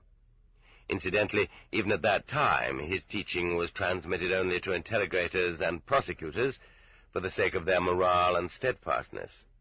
The rest of us only learned about it 20 years later, when it had already come into disfavor, through subordinate clauses and minor paragraphs of newspaper articles, which treated the subject as if it had long been widely known to all. It turns out that in that terrible year, Andrei Yanuarevich, one longs to blurt out Jaguarevich Vyshinsky, availing himself of the most flexible dialectics, of a sort nowadays not permitted either Soviet citizens or electronic calculators, since to them yes is yes and no is no, pointed out in a report, which became famous in certain circles, that it is never possible for mortal men to establish absolute truth, but relative truth only. He then proceeded to a further step, which jurists of the last 2,000 years had not been willing to take, that the truth established by interrogation and trial could not be absolute, but only, so to speak, relative. Therefore, when we sign a sentence ordering someone to be shot, we can never be absolutely certain, but only approximately, in view of certain hypotheses, and in a certain sense, that we are punishing a guilty person. Perhaps Vyshinsky, no less than his listeners, needed this ideological comfort at this time, when he cried out from the prosecutor's platform, "Shoot them all like mad dogs!" He, at least, who was both evil and quick of mind, understood that the accused were innocent. And in all probability, he and that whale of Marxist dialectics, the defendant Bukharin, devoted themselves with all the greater passion to the dialectical elaboration of the judicial lie. For Bukharin it was too stupid and futile to die if he was altogether innocent. Thus he needed to find his own guilt. And for Vyshinsky it was more agreeable to see himself as a logician than as a plain, downright scoundrel.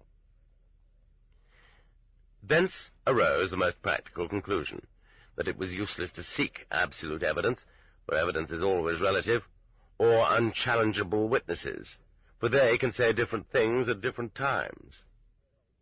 The proofs of guilt were relative, approximate, and the interrogator could find them, even when there was no evidence and no witness, without leaving his office, basing his conclusions not only on his own intellect, but also on his party sensitivity, his moral forces. In other words, the superiority of someone who has slept well, had been well fed, and has not been beaten up. And on his character, that is, his willingness to apply cruelty. Of course, this formulation was much more elegant than Latsis's instructions, but the essence of both was the same. In only one respect did Vyshinsky fail to be consistent and retreat from dialectical logic. For some reason, the executioner's bullet which he allowed was not relative, but absolute. Thus it was that the conclusions of advanced Soviet jurisprudence, proceeding in a spiral, returned to barbaric or medieval standards. Like medieval torturers, our interrogators, prosecutors, and judges agreed to accept the confession of the accused as the chief proof of guilt. Compare the Fifth Amendment to the Constitution of the United States. Nor shall any person be compelled in any criminal case to be a witness against himself. Not be compelled. The same thing appears in the 17th century Bill of Rights. However, the simple-minded Middle Ages used dramatic and picturesque methods to squeeze out the desired confessions: the rack, the wheel, the bed of nails, impalement, hot coals, etc. In the 20th century, taking advantage of our more highly developed medical knowledge and extensive prison experience, and someone seriously defended a doctoral dissertation on this theme, people came to realize that the accumulation of such impressive apparatus was superfluous, and that on a mass scale it was also cumbersome. And in addition, there was evidently one other circumstance. As always, Stalin did not pronounce that final word, and his subordinates had to guess what he wanted. Thus, like a jackal, he left himself an escape hole, so that he could, if he wanted, beat a retreat and write about dizziness from success. After all, for the first time in human history, the calculated torture of millions was being undertaken, and even with all his strength and power, Stalin could not be absolutely sure of success. In dealing with such an enormous mass of material, the effects of the experiment might differ from those obtained from a smaller sample. An unforeseen explosion might take place, a slippage in a geological fault, or even worldwide disclosure. In any case, Stalin had to remain innocent, his sacred vestments angelically pure. We are therefore forced to conclude that no list of tortures and torments existed in printed form for the guidance of interrogators. Instead, all that was required was for every interrogation department to supply the tribunal within a specified period with a stipulated number of rabbits who had confessed everything. And it was simply stated, orally but often, that any measures and means employed were good, since they were being used for a lofty purpose, that no interrogator would be made to answer for the death of an accused, and that the prison doctor should interfere as little as possible with the course of the investigation. In all probability, they exchanged experiences in comradely fashion. They learned from the most successful workers. Then, too, material rewards were offered, higher pay for night work, bonus pay for fast work, and there were also definite warnings that interrogators who could not cope with their tasks, even the chief of some provincial NKVD administration, if some sort of mess developed, could show Stalin his hands were clean. He had issued no direct instructions to use torture, but at the same time he had ensured that torture would be used. Understanding that their superiors were taking precautions for self-protection, some of the rank-and-file interrogators, not, however, those who drank like maniacs, tried to start off with milder methods, and even when they intensified them, they tried to avoid those that left obvious marks: an eye gouged out, an ear torn off, a backbone broken, even bruises all over the body. That is why in 1937 we observed no general consistency of methods, except for enforced sleeplessness, in the administrations of the various provinces, or for that matter among the different interrogators of a single administration. It is common talk that Rostov-on-the-Don and Krasnodar were particularly distinguished for the cruelty of their tortures, but this has not been proved. What they did have in common, however, was that they gave precedence to the so-called light methods. We will see what they were immediately. This way was sure.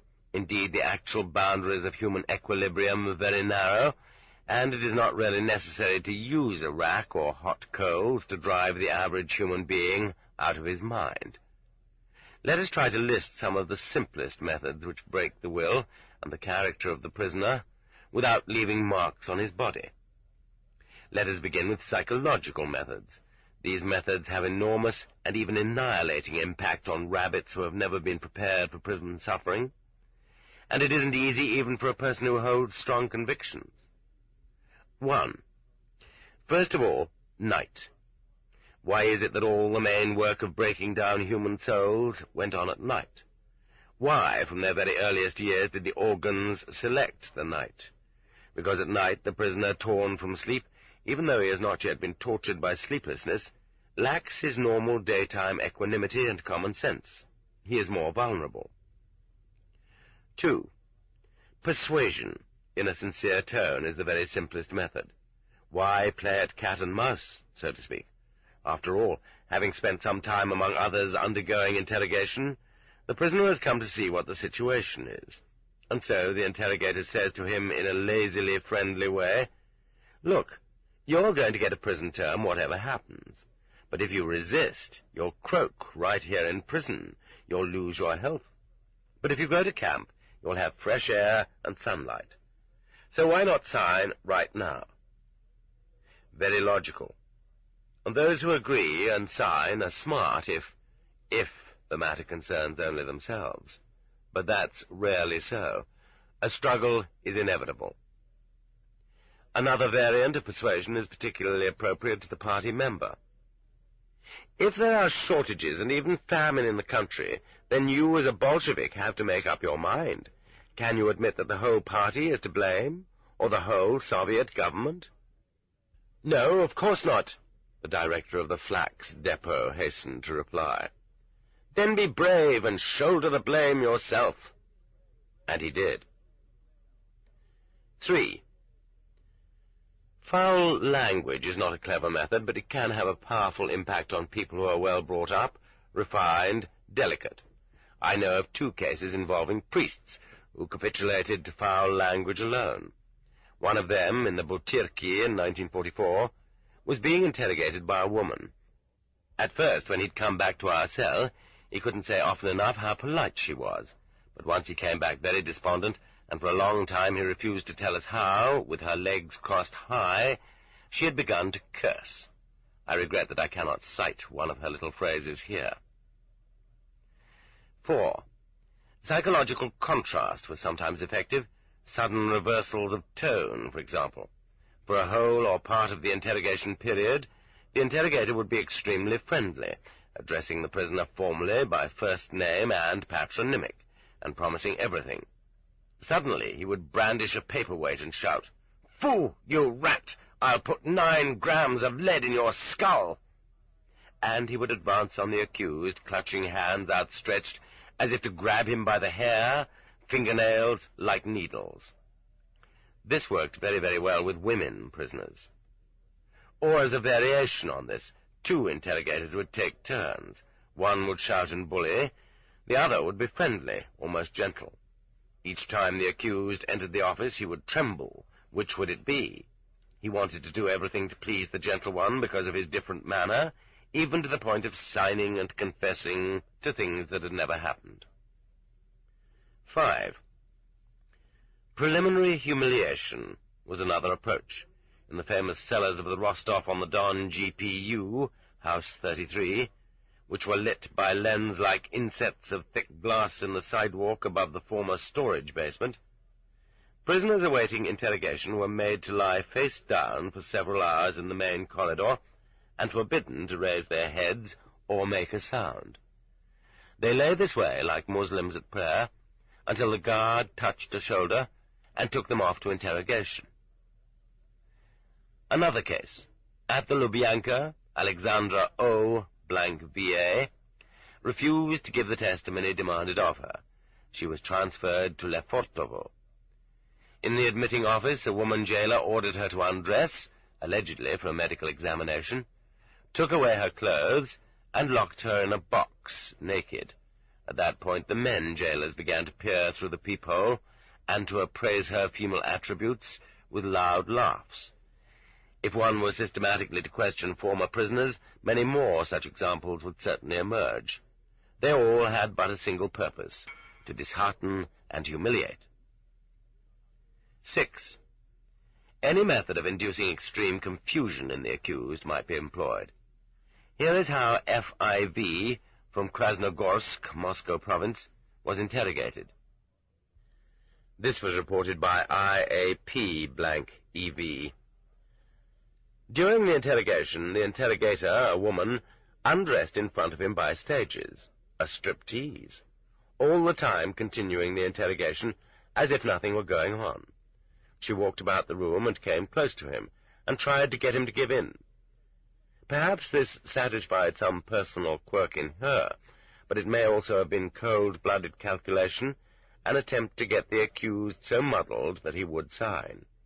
And she was in no danger. She had her pistol, and she had her alarm bell. 7. Intimidation was very widely used and very varied. It was often accompanied by enticement and by promises which were, of course, false. In 1924, "If you don't confess, you'll go to the Solovetsky Islands. Anybody who confesses is turned loose." In 1944, "Which camp you'll be sent to depends on us. Camps are different. We've got hard labor camps now. If you confess, you'll go to an easy camp. If you're stubborn, you'll get 25 years in handcuffs in the mines." Another form of intimidation was threatening a prisoner with a prison worse than the one he was in. "If you keep on being stubborn, we'll send you to Lefortovo," if you are in the Lubyanka, to Sukhanovka, if you are at Lefortovo. "They'll find another way to talk to you there." You have already gotten used to things where you are. The regimen seems to be not so bad, and what kind of torments await you elsewhere? Yes, and you also have to be transported there. Should you give in? Intimidation worked beautifully on those who had not yet been arrested, but had simply received an official summons to the Bolshoi Dom, the big house. He, or she, still had a lot to lose. He or she was frightened of everything, that they wouldn't let him or her out today, that they would confiscate his or her belongings or apartment. He would be ready to give all kinds of testimony and make all kinds of concessions in order to avoid these dangers. She, of course, would be ignorant of the criminal code, and at the very least, at the start of the questioning, they would push a sheet of paper in front of her with a fake citation from the code. "I have been warned that for giving false testimony, 5 years of imprisonment." In actual fact, under Article 95, it is 2 years. For refusal to give testimony, 5 years. In actual fact, under Article 92, it is up to 3 months. Here, then, one more of the interrogator's basic methods has entered the picture, and will continue to re-enter it. 8. The lie. We lambs were forbidden to lie, but the interrogator could tell all the lies he felt like. Those articles of the law did not apply to him. We had even lost the yardstick with which to gauge what does he get for lying. He could confront us with as many documents as he chose, bearing the forged signatures of our kinfolk and friends, and it would be just a skillful interrogation technique. Intimidation through enticement and lies was the fundamental method for bringing pressure on the relatives of the arrested person when they were called in to give testimony. "If you don't tell us such and such," whatever was being asked, "it's going to be the worse for him. You'll be destroying him completely. How hard for a mother to hear that. Under the harsh laws of the Tsarist Empire, close relatives could refuse to testify, and even if they gave testimony at a preliminary investigation, they could choose to repudiate it and refuse to permit it to be used in court. And curiously enough, kinship or acquaintance with a criminal was never in itself considered evidence. Signing this paper, pushed in front of the relatives, is the only way you can save him. Destroy him. 9. Playing on one's affection for those one loved was a game that worked beautifully on the accused as well. It was the most effective of all methods of intimidation. One could break even a totally fearless person through his concern for those he loved. Oh, how foresighted was the saying, "A man's family are his enemies." Remember the Tatar who bore all his sufferings, his own and those of his wife, but could not endure his daughters. In 1930, Rimalis, a woman interrogator, used to threaten, "We'll arrest your daughter and lock her in a cell with syphilitics." And that was a woman. They would threaten to arrest everyone you loved. Sometimes this would be done with sound effects. Your wife has already been arrested, but her further fate depends on you. They are questioning her in the next room. Just listen. And through the wall you can actually hear a woman weeping and screaming. After all, they all sound alike. You're hearing it through a wall, and you're under terrific strain and not in a state to play the expert on voice identification. Sometimes they simply play a recording of the voice of a typical wife, soprano or contralto, a labor-saving device suggested by some inventive genius. And then, without fakery, they actually show her to you through a glass door as she walks along in silence, her head bent in grief. Yes, your own wife in the corridors of state security. You have destroyed her by your stubbornness. She has already been arrested. In actual fact, she has simply been summoned in connection with some insignificant procedural question and sent into the corridor at just the right moment, after being told, "Don't raise your head or you'll be kept here." Or they give you a letter to read, and the handwriting is exactly like hers. "I renounce you. After the filth they have told me about you, I don't need you any more." And since such wives do exist in our country, and such letters as well, you are left to ponder in your heart, is that the kind of wife she really is? The interrogator Goldman, in 1944, was trying to extort testimony against other people from V.A. Korneyeva with the threat, "We'll confiscate your house and toss your old women into the street." A woman of deep convictions and firm in her faith, Korneyeva had no fear whatever for herself. She was prepared to suffer. But given our laws, Goldman's threats were all too real, and she was in torment over the fate of her loved ones. When, by morning, after a night of tearing up projected depositions, Goldman began to write a fourth version accusing Korneyeva alone, she signed it happily and with a feeling of spiritual victory. We fail to hang on to the basic human instinct to prove our innocence when falsely accused. How can we there? We were even glad when we succeeded in taking all the guilt on our own shoulders. Today, she says, after 11 years during rehabilitation proceedings, they let me reread those depositions, and I was gripped by a feeling of spiritual nausea. What was there to be proud of? I myself, during the rehabilitation period, felt the very same way on hearing excerpts from my earlier depositions. As the saying goes, they bent me into a bow, and I became someone else. I did not recognize myself. How could I have signed them and still think I had not gotten off too badly? Just as there is no classification in nature with rigid boundaries, it is impossible rigidly to separate psychological methods from physical ones. Where, for example, should we classify the following amusement? 10. Sound effects. The accused is made to stand 20 to 25 feet away, and is then forced to speak more and more loudly, and to repeat everything. This is not easy for someone already weakened to the point of exhaustion. Or 2 megaphones are constructed of rolled-up cardboard, and 2 interrogators, coming close to the prisoner, bellow in both ears, "Confess, you rat!" The prisoner is deafened. Sometimes he actually loses his sense of hearing.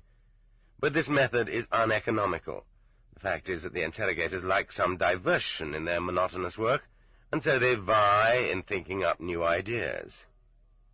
11. Tickling. This is also a diversion. The prisoner's arms and legs are bound or held down, and then the inside of his nose is tickled with a feather.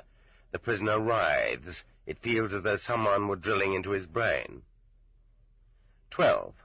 A cigarette is put out on the accused's skin, already mentioned above.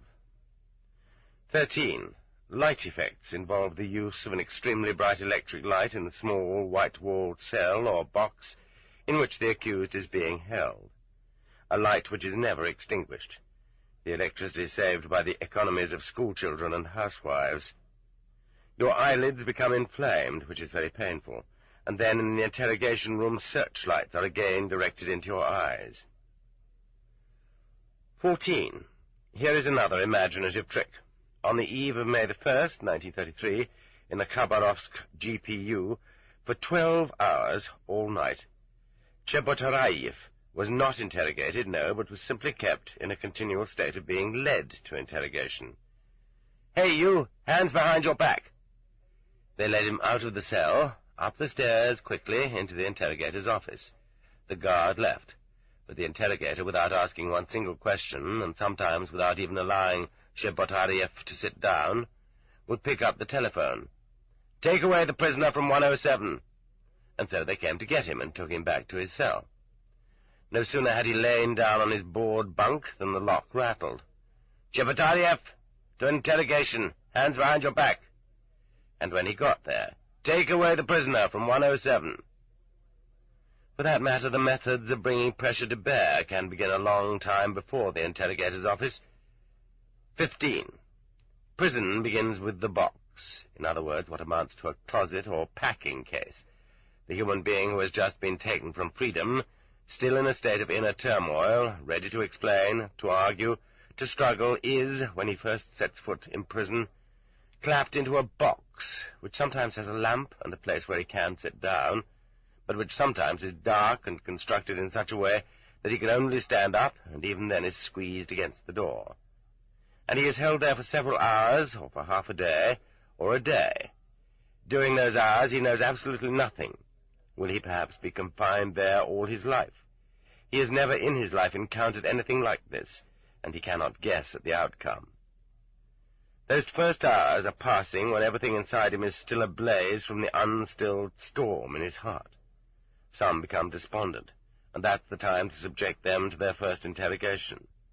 Others become angry, and that, too, is all to the good, for they may insult the interrogator right at the start or make a slip, and it will be all the easier to cook up their case. 16.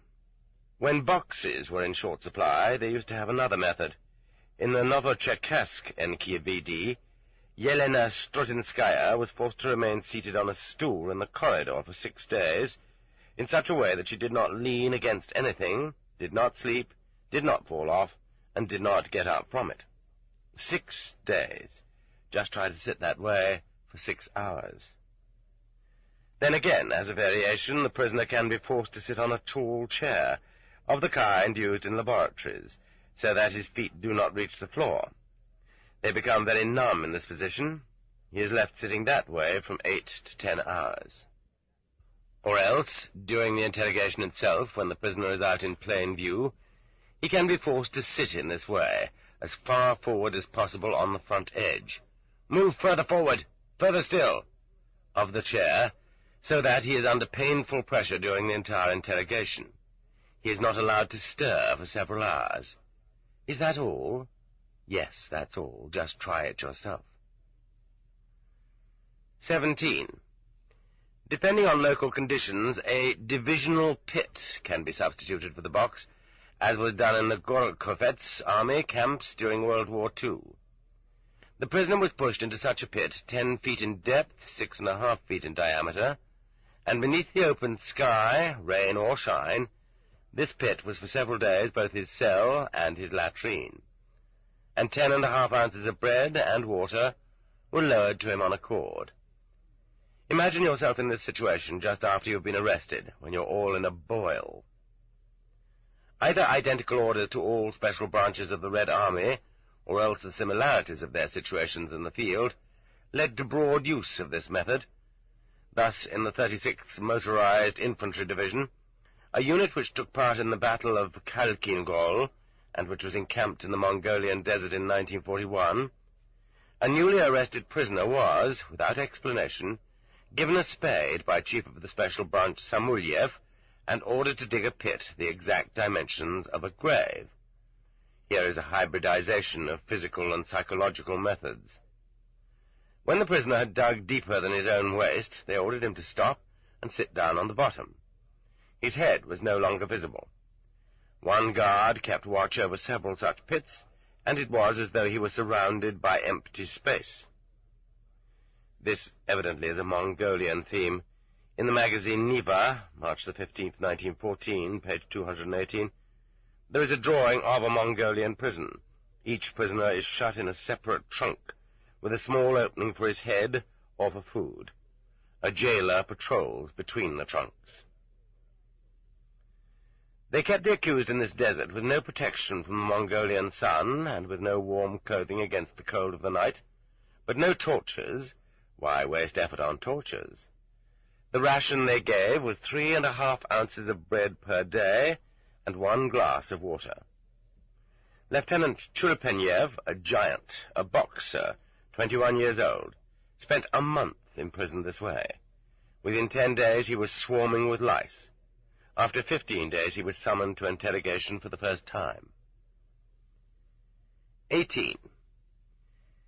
The accused could be compelled to stand on his knees, not in some figurative sense, but literally, on his knees without sitting back on his heels, and with his back upright. People could be compelled to kneel in the interrogator's office or the corridor for 12 or even 24 or 48 hours. The interrogator himself could go home, sleep, amuse himself in one way or another. This was an organized system. Watch was kept over the kneeling prisoner, and the guards worked in shifts. That, after all, is how somebody's career was launched, standing guard over a prisoner on his knees. And now, in all probability, that somebody has attained high rank, and his children are already grown up. What kind of prisoner was most vulnerable to such treatment? One already broken, already inclined to surrender. It was also a good method to use with women. Ivanov Razumnik reports a variation of it. Having set young Lord Kipanidze on his knees, the interrogator urinated in his face. And what happened? Unbroken by anything else, Lord Kipanidze was broken by this, which shows that the method also worked well on proud people. 19. Then there is the method of simply compelling a prisoner to stand there. This can be arranged so that the accused stands only while being interrogated, because that, too, exhausts and breaks a person down. It can be set up in another way, so that the prisoner sits down during interrogation, but is forced to stand up between interrogations. A watch is set over him, and the guards see to it that he doesn't lean against the wall, and if he goes to sleep and falls over, he is given a kick and straightened up. Sometimes even 1 day of standing is enough to deprive a person of all his strength, and to force him to testify to anything at all. 20. During all these tortures, which involved standing for 3, 4, and 5 days, they ordinarily deprived a person of water. The most natural thing of all is to combine the psychological and physical methods. It is also natural to combine all the preceding methods with 21. Sleeplessness, which they quite failed to appreciate in medieval times. They did not understand how narrow are the limits within which a human being can preserve his personality intact. Sleeplessness, yes, combined with standing, thirst, bright light, terror, and the unknown. What other tortures are needed? Befogs the reason, undermines the will, and the human being ceases to be himself, to be his own I. As in Chekhov's I Want to Sleep. But there it was much easier, for there the girl could lie down and slip into lapses of consciousness, which even in just a minute would revive and refresh the brain. This book is continued at this point. on the other side of this cassette. The Gulag Archipelago, Volume 1, Section 1, continued. Cassette 4, Side 2.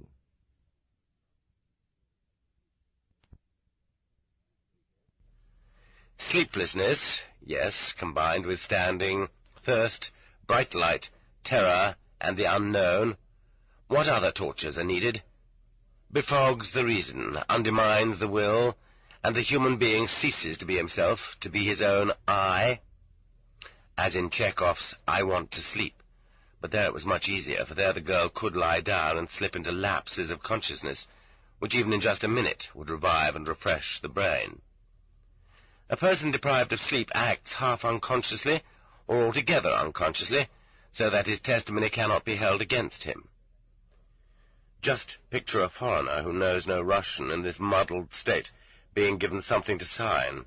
Under these conditions, the Bavarian Jupp Aschenbrenner signed a document admitting that he had worked on wartime gas vans.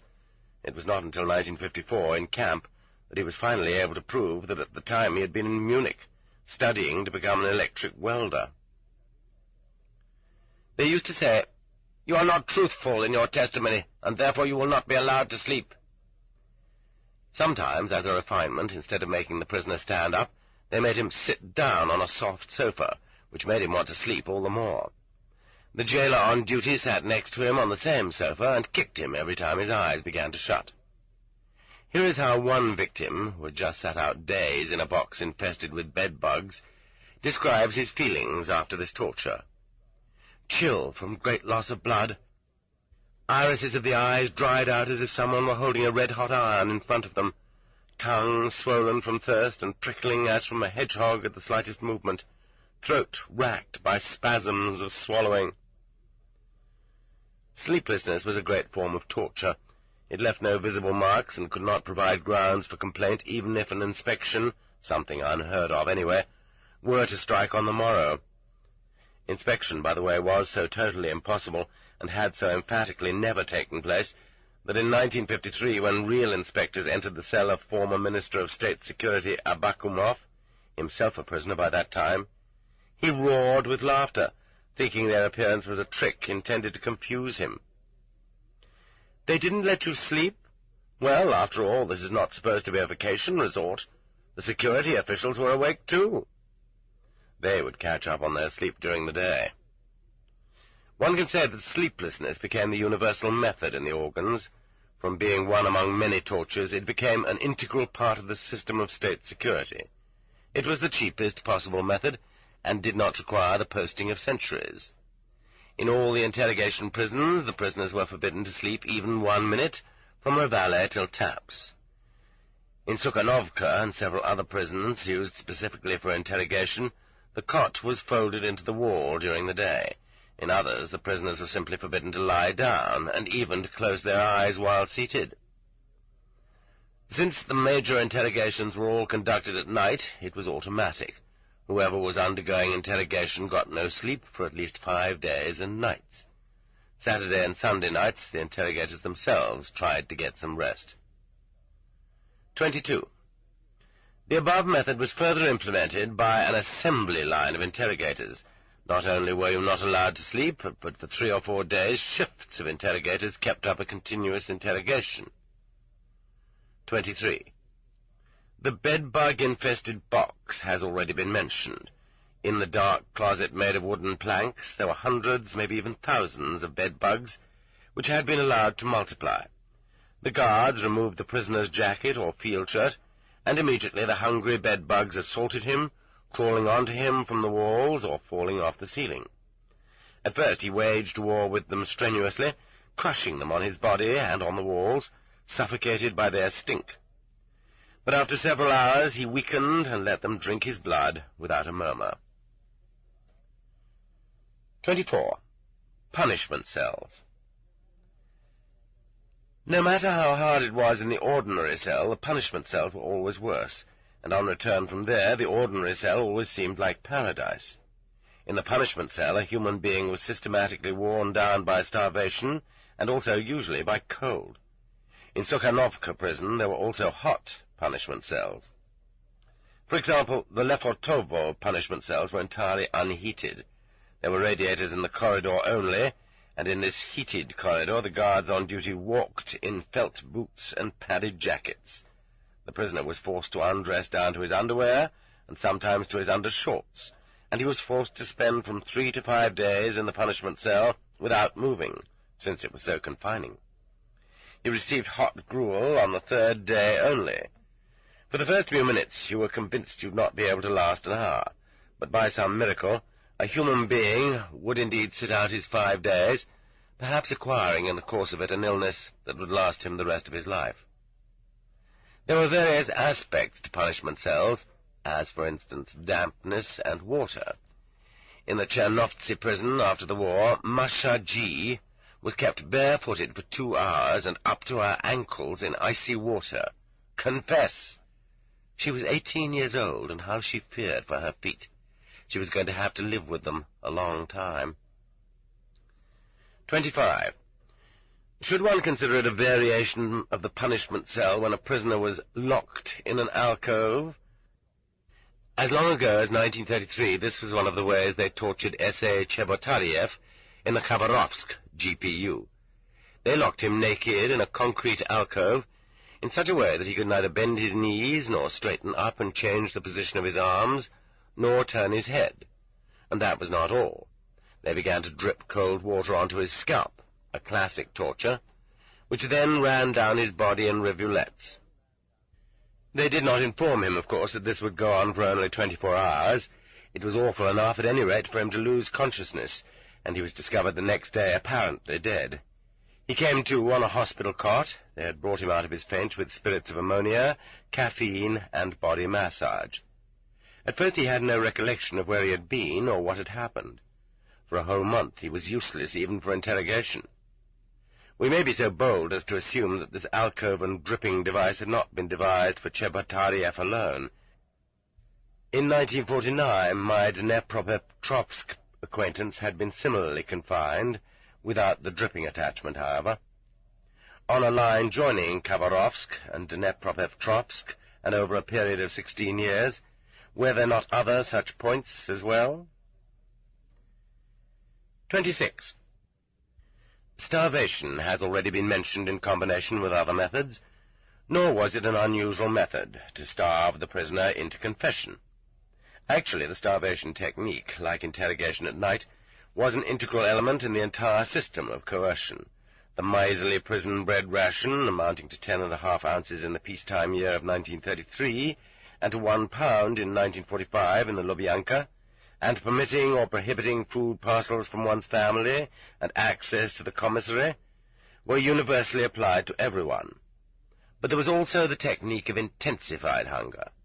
For example, Chulpenyev was kept for a month on 3.5 ounces of bread, after which, when he had just been brought in from the pit, the interrogator Sokol placed in front of him a pot of thick borscht and half a loaf of white bread sliced diagonally. What does it matter, one might ask, how it was sliced? But Chulpenyev even today will insist that it was really sliced very attractively. However, he was not given a thing to eat. How ancient it all is, how medieval, how primitive. The only thing new about it was that it was applied in a socialist society. Others, too, tell about such tricks. They were often tried. But we are going to cite another case involving Chebotariev because it combined so many methods. They put him in the interrogator's office for 72 hours, and the only thing he was allowed was to be taken to the toilet. For the rest, they allowed him neither food nor drink, even though there was water in a carafe right next to him. Nor was he permitted to sleep. Throughout, there were 3 interrogators in the office, working in shifts. One kept writing something, silently, without disturbing the prisoner. The second slept on the sofa, and the third walked around the room, and as soon as Chebotariev fell asleep, beat him instantly. Then they switched roles. Maybe they themselves were being punished for failure to deliver.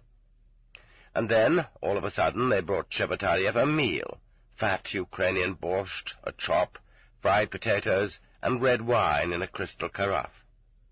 But because Chebotariev had had an aversion to alcohol all his life, he refused to drink the wine, and the interrogator couldn't go too far in forcing him to, because that would have spoiled the whole game. After he had eaten, they said to him, "Now here's what you have testified to in the presence of 2 witnesses. Sign here." In other words, he was to sign what had been silently composed by one interrogator in the presence of another, who had been asleep, and a third, who had been actively working. On the very first page, Chepotariev learned he had been on intimate terms with all the leading Japanese generals, and that he had received espionage assignments from all of them. He began to cross out whole pages. They beat him up and threw him out. Blaginin, another Chinese Eastern Railroad man, arrested with him, was put through the same thing. But he drank the wine, and in a state of pleasant intoxication, signed the confession, and was shot. Even one tiny glass can have an enormous effect on a famished man, and that was a whole carafe. 27. Beatings, of a kind that leave no marks. They use rubber truncheons, and they use wooden mallets and small sandbags. It is very, very painful when they hit a bone. For example, an interrogator's jackboot on the shin, where the bone lies just beneath the skin. They beat Brigade Commander Karpunich Braven for 21 days in a row. And today, he says, "Even after 30 years, all my bones ache, and my head too." In recollecting his own experience and the stories of others, he counts up to 52 methods of torture. Here is one. They grip the hand in a special vice so that the prisoner's palm lies flat on the desk, and then they hit the joints with the thin edge of a ruler, and one screams.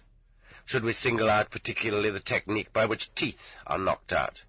They knocked out 8 of Karpunich's. In the case of the secretary of the Karelian Provincial Party Committee, G. Kuprianov, arrested in 1949, some of the teeth they knocked out were just ordinary ones of no particular account, but others were gold.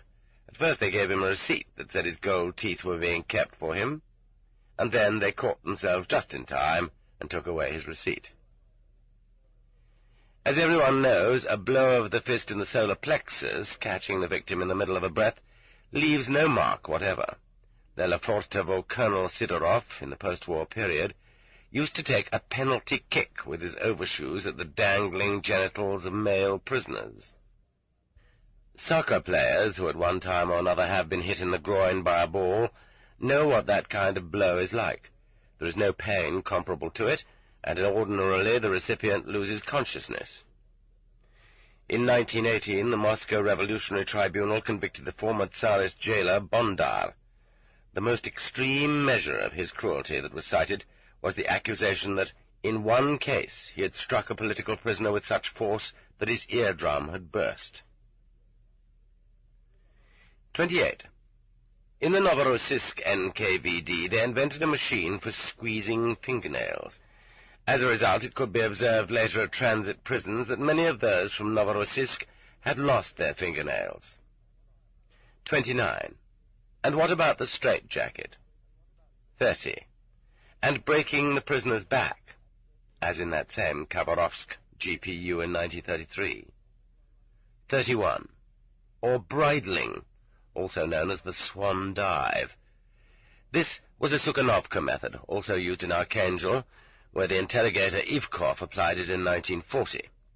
A long piece of rough toweling was inserted between the prisoner's jaws, like a bridle. The ends were then pulled back over his shoulders and tied to his heels. Just try lying on your stomach like a wheel with your spine breaking, and without water and food for 2 days. Is it necessary to go on with the list? Is there much left to enumerate? What won't idle, well-fed, unfeeling people invent? Brother mine, do not condemn those who, finding themselves in such a situation, turned out to be weak and confessed to more than they should have. Do not be the first to cast a stone at them. But here's the point. Neither these methods, nor even the lightest methods of all, are needed to wring testimony from the majority. For iron jaws to grip lambs who are unprepared and longing to return to their warm hearths, the relationship of forces to situations is too unequal. Oh, in how new a light does our past life appear when re-examined in the interrogator's office, abounding in dangers like an African jungle, and we had considered it so simple. You, A, and your friend B, have known each other for years and have complete faith in one another. When you met, you spoke out boldly about political matters, large and small. No one else was present. There was no one who could have overheard you, and you have not denounced each other, not at all. But at this point, for some reason, you, A, have been marked, hauled out of the herd by the ears, and arrested. And for some reason, well, maybe not without a denunciation on somebody's part, and not without your apprehensions as to the fate of your loved ones, and not without a certain lack of sleep, and not without a bit of punishment cell, you have decided to write yourself off, but at the same time not to betray anyone else at any price. You have therefore confessed in 4 depositions, and signed them, declaring yourself to be a sworn enemy of Soviet power, because you used to tell jokes about the leader, because you thought there should be a choice of candidates at elections, because you went into the voting booth only in order to cross out the name of the only candidate, and would have done so except there was no ink in the inkwell, and because there was a 16-meter band on your radio on which you tried to catch parts of Western broadcasts through the jamming. Your own tenor has been assured, yet your ribs have remained whole, and so far you have not caught pneumonia. You have not sold anyone out, and it seems to you that you have worked things out sensibly. You have already informed your cellmates that in your opinion your interrogation is probably coming to an end. But lo and behold, admiring his own handwriting, and with deliberation, the interrogator begins to fill out deposition number 5. Question: were you friendly with B? Answer: yes. Question: were you frank with him about politics? Answer: no, I did not trust him. Question: but you met often? Answer: not very. Question: what does that mean, not very? According to testimony from your neighbors, he was at your house on such and such a day, and on such and such, and on such and such just in the past month. Was he? Answer: maybe. Question: and it was observed that on these occasions, as always, you did not drink, you did not make any noise, you spoke very quietly, and you couldn't be overheard even in the corridor? Well, friends, drink up, break bottles, curse at the top of your lungs. On that basis you will be considered reliable. Answer: well, what of it? Question: and you used to visit him, too, and you said to him on the phone, for example, "We spent such an interesting evening." Then they saw you on the street at an intersection. You were standing there together in the cold for half an hour, and you both had gloomy faces and dissatisfied expressions. In fact, they even took photographs of you during that meeting. The technological resources of agents, my friends, the technology of agents. So what did you talk about during these meetings? What about? That's a leading question. Your first idea is to say that you've forgotten what you talked about. Are you really obliged to remember?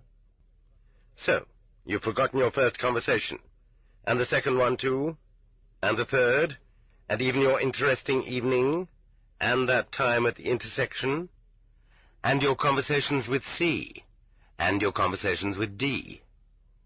No, you think, I forgot is not the way out. You will be unable to maintain that position, and your mind, still shocked by your arrest, in the grip of fear, muddled by sleeplessness and hunger, seeks a way out. How to play it shrewdly in a manner that will have some verisimilitude and outsmart the interrogator. What about? It is fine if you talked about hockey. That, friends, is in all cases the least troublesome. Or about women, or even about science. Then you can repeat what was said. Science is not too far removed from hockey, but in our time everything to do with science is classified information, and they may get you for a violation of the decree on revealing state secrets. But what if you did in actual fact talk about the latest arrests in the city, or about the collective farms? Of course, critically, for who has anything good to say about them? Or about reducing the rate of pay for piecework? The fact remains that you frowned for half an hour at the intersection. What were you talking about there? Maybe B has already been arrested. The interrogator assures you that he has been, and that he has already given evidence against you, and that they're about to bring him in for a confrontation with you. Maybe he is sitting home very calmly and quietly, but they might very well bring him in for questioning, and then they will find out from him what you were frowning about for half an hour at that intersection.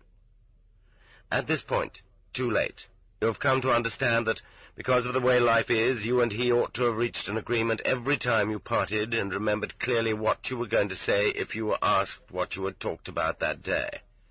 Then, regardless of interrogations, your testimony and his would agree. But you had not made any such agreement. You had, unfortunately, not understood what kind of a jungle you lived in. Should you say that you were talking about going on a fishing trip? But then B might say that there was never any discussion of fishing, that you talked about correspondence school courses. In that case, instead of causing the investigation to ease up a bit, you would only tie the noose tighter. What about? What about? What about? And the idea flashes through your mind, is it a brilliant or a fatal one, that you ought to come as close as you can to the truth of what was actually said, of course rounding off the sharp edges and skipping the dangerous parts. After all, people say that when you lie, you should always stay as close to the truth as possible. And maybe B will guess what's up and say approximately the same thing, and then your testimony will coincide in some respects, and they will leave you in peace. Many years later, you will come to understand that this was not really a wise idea, and that it is much smarter to play the role of someone so improbably imbecile that he can't remember one single day of his life, even at the risk of being beaten. But you have been kept awake for 3 days. You have hardly strength enough to follow the course of your own thoughts and to maintain an imperturbable expression. And you don't have even a minute to think things over. Suddenly, 2 interrogators, for they enjoy visiting one another, are at you. What were you talking about? What about? What about? And you testify. We were talking about collective farms, to the effect that not everything had as yet been set to rights on them, but it soon would be. We talked about the lowering of peace rates, and what in particular did you say about them? That you were delighted they had been reduced? But that wasn't the way people normally talked, it was too implausible. And so as to make it seem an altogether believable conversation, you concede that you complained just a little that they were putting on the squeeze a bit with peace rates. The interrogator writes down the deposition himself, translating it into his own language. At this meeting, we slandered party and government policy in the field of wages. And someday B is going to accuse you. Oh, you blabbermouth, and I said we were making plans to go fishing. But you tried to outsmart your interrogator. You have a quick, abstruse mind. You are an intellectual, and you outsmarted yourself. In Crime and Punishment, Porfiry Petrovitch makes a surprisingly astute remark to Raskolnikov, to the effect that he could have been found out only by someone who had himself gone through that same cat-and-mouse game, implying, so to speak, I don't even have to construct my own version with you intellectuals. You will put it together yourselves and bring it to me all wrapped up.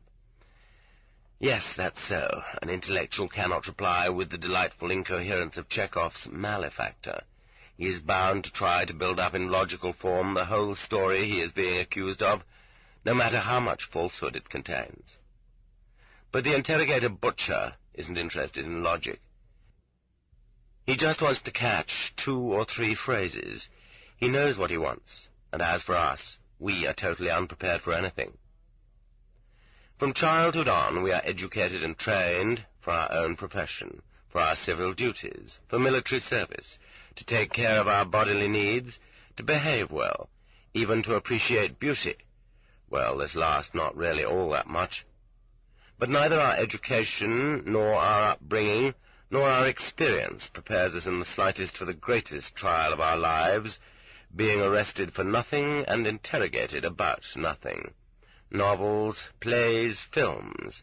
Their authors should themselves be forced to drink the cup of Gulag to the bottom. Depict the types one meets in the offices of interrogators as chivalrous guardians of truth and humanitarianism, as our loving fathers. We are exposed to lectures on everything under the sun, and are even herded in to listen to them. But no one is going to lecture to us about the true and extended significance of the criminal code, and the codes themselves are not on open shelves in our libraries, nor sold at newsstands, nor do they fall into the hands of the heedless young. It seems a virtual fairy tale that somewhere, at the ends of the earth, an accused person can avail himself of a lawyer's help. This means having beside you in the most difficult moment of your life a clear-minded ally who knows the law. The principle of our interrogation consists further in depriving the accused of even a knowledge of the law. An indictment is presented, and here, incidentally, is how it's presented. Sign it. It's not true. Sign. But I'm not guilty of anything. It turns out that you are being indicted under the provisions of Articles 58.10, Part 2, and 58.11 of the Criminal Code of the Russian Republic. Sign. But what do these sections say? Let me read the code. I don't have it. Well, get it from your department head. He doesn't have it either. Sign. But I want to see it. You're not supposed to see it. It isn't written for you, but for us. You don't need it. I'll tell you what it says. These sections spell out exactly what you are guilty of. And anyway, at this point, your signature doesn't mean that you agree with the indictment, but that you've read it, that it's been presented to you. All of a sudden, a new combination of letters, UPK, flashes by on one of the pieces of paper. Your sense of caution is aroused. What's the difference between the UPK and the UK, the Criminal Code? If you've been lucky enough to catch the interrogator when he is in a good mood, he will explain it to you. The UPK is the Code of Criminal Procedure. What? This means that there are two distinct codes, not just one, of whose contents you are completely ignorant, even as you are being trampled under their provisions.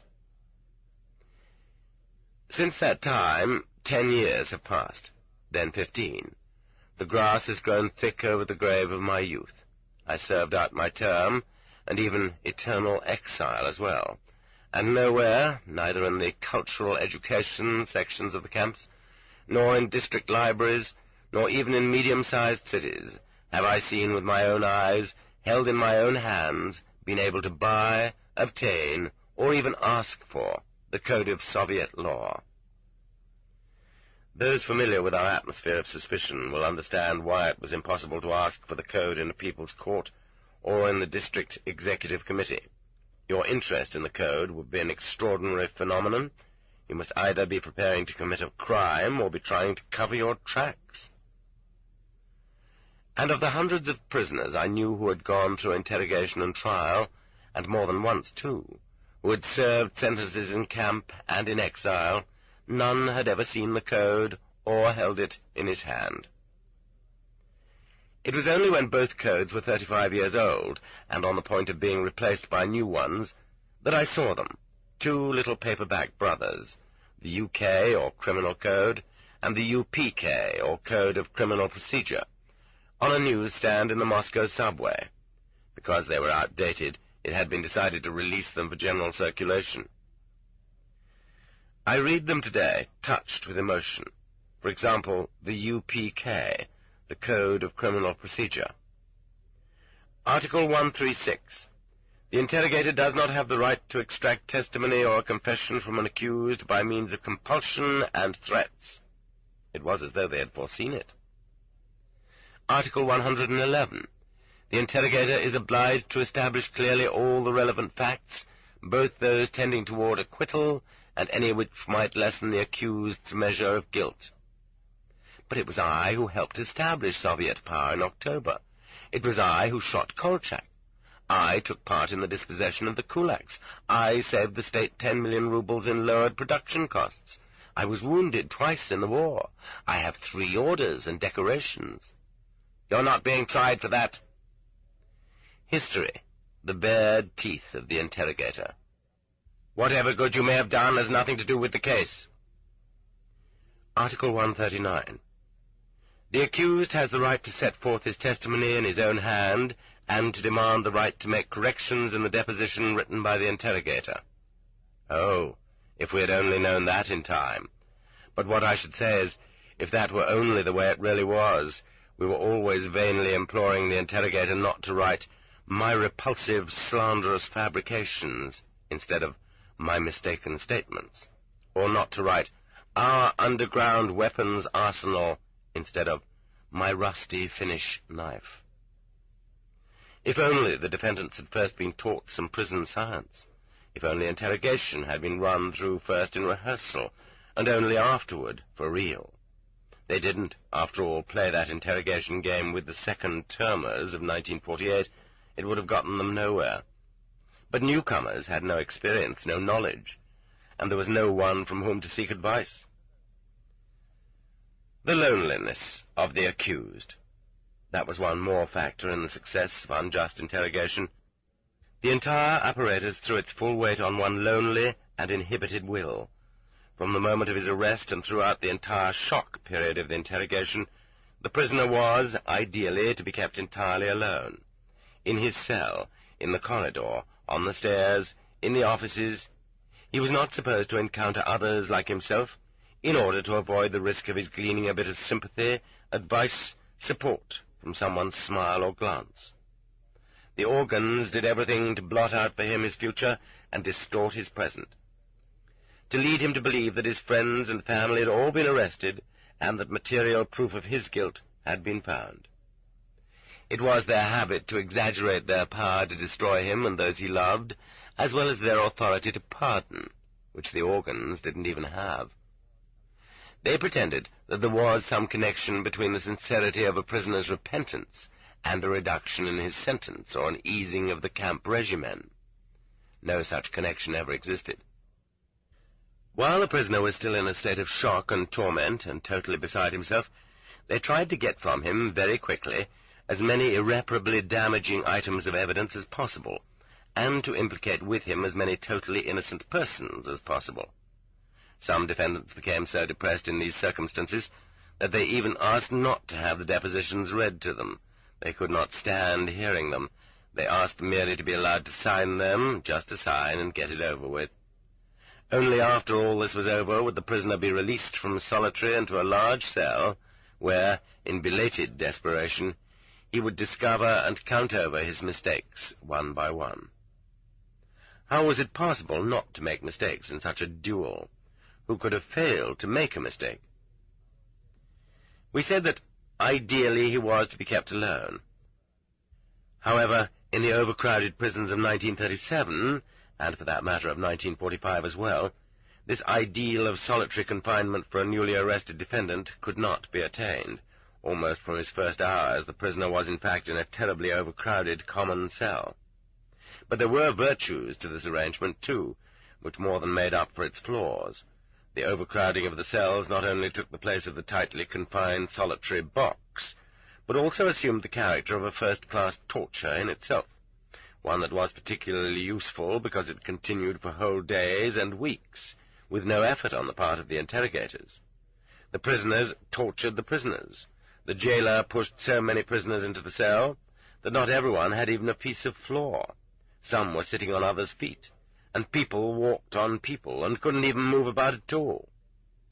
Thus, in the Kishinev KPZ's, cells for preliminary detention, in 1945, they pushed 18 prisoners into a cell designed for the solitary confinement of one person.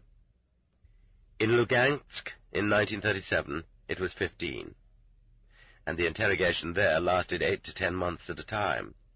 Maybe Klim, Voroshilov, had one of these to himself, said the fellows there. Was he, in fact, ever imprisoned? And in 1938, Ivanov Razumnik found 140 prisoners in a standard Butyrki cell intended for 25, with toilets so overburdened that prisoners were taken to the toilet only once a day, sometimes at night. And the same thing was true of their outdoor walk as well. That same year in the Butyrki, those newly arrested, who had already been processed through the bath and the boxes, sat on the stairs for several days at a stretch, waiting for departing prisoner transports to leave and release space in the cells. T.V. had been imprisoned in the Butyrki 7 years earlier, in 1931, and says that it was overcrowded under the bunks and that prisoners lay on the asphalt floor. I myself was imprisoned 7 years later, in 1945, and it was just the same. But recently I received from MKB-CH valuable personal testimony about overcrowding in the Butyrki in 1918. In October of that year, during the second month of the Red Terror, it was so full that they even set up a cell for 70 women in the laundry. When, then, was the Butyrki not crowded? It was Ivanov Razumnik who, in the Lubyanka reception kennel, calculated that for weeks at a time there were 3 persons for each square yard of floor space. Just as an experiment, try to fit 3 people into that space. But this, too, is no miracle. In the Vladimir internal prison in 1948, 30 people had to stand in a cell 10 feet by 10 feet in size. S. Potapov. In this kennel, there was neither ventilation nor a window, and the prisoner's body heat and breathing raised the temperature to 40 or 45 degrees centigrade, 104 to 113 degrees Fahrenheit, and everyone sat there in undershorts with their winter clothing piled beneath them. Their naked bodies were pressed against one another, and they got eczema from one another's sweat. They sat like that for weeks at a time, and were given neither fresh air nor water, except for gruel and tea in the morning. By and large, there is a good deal in Ivanov Razumnik's book that is superficial and personal, and there are many exhaustingly monotonous jokes. But the real life of the cells in the 1937 to 1938 period is very well described there.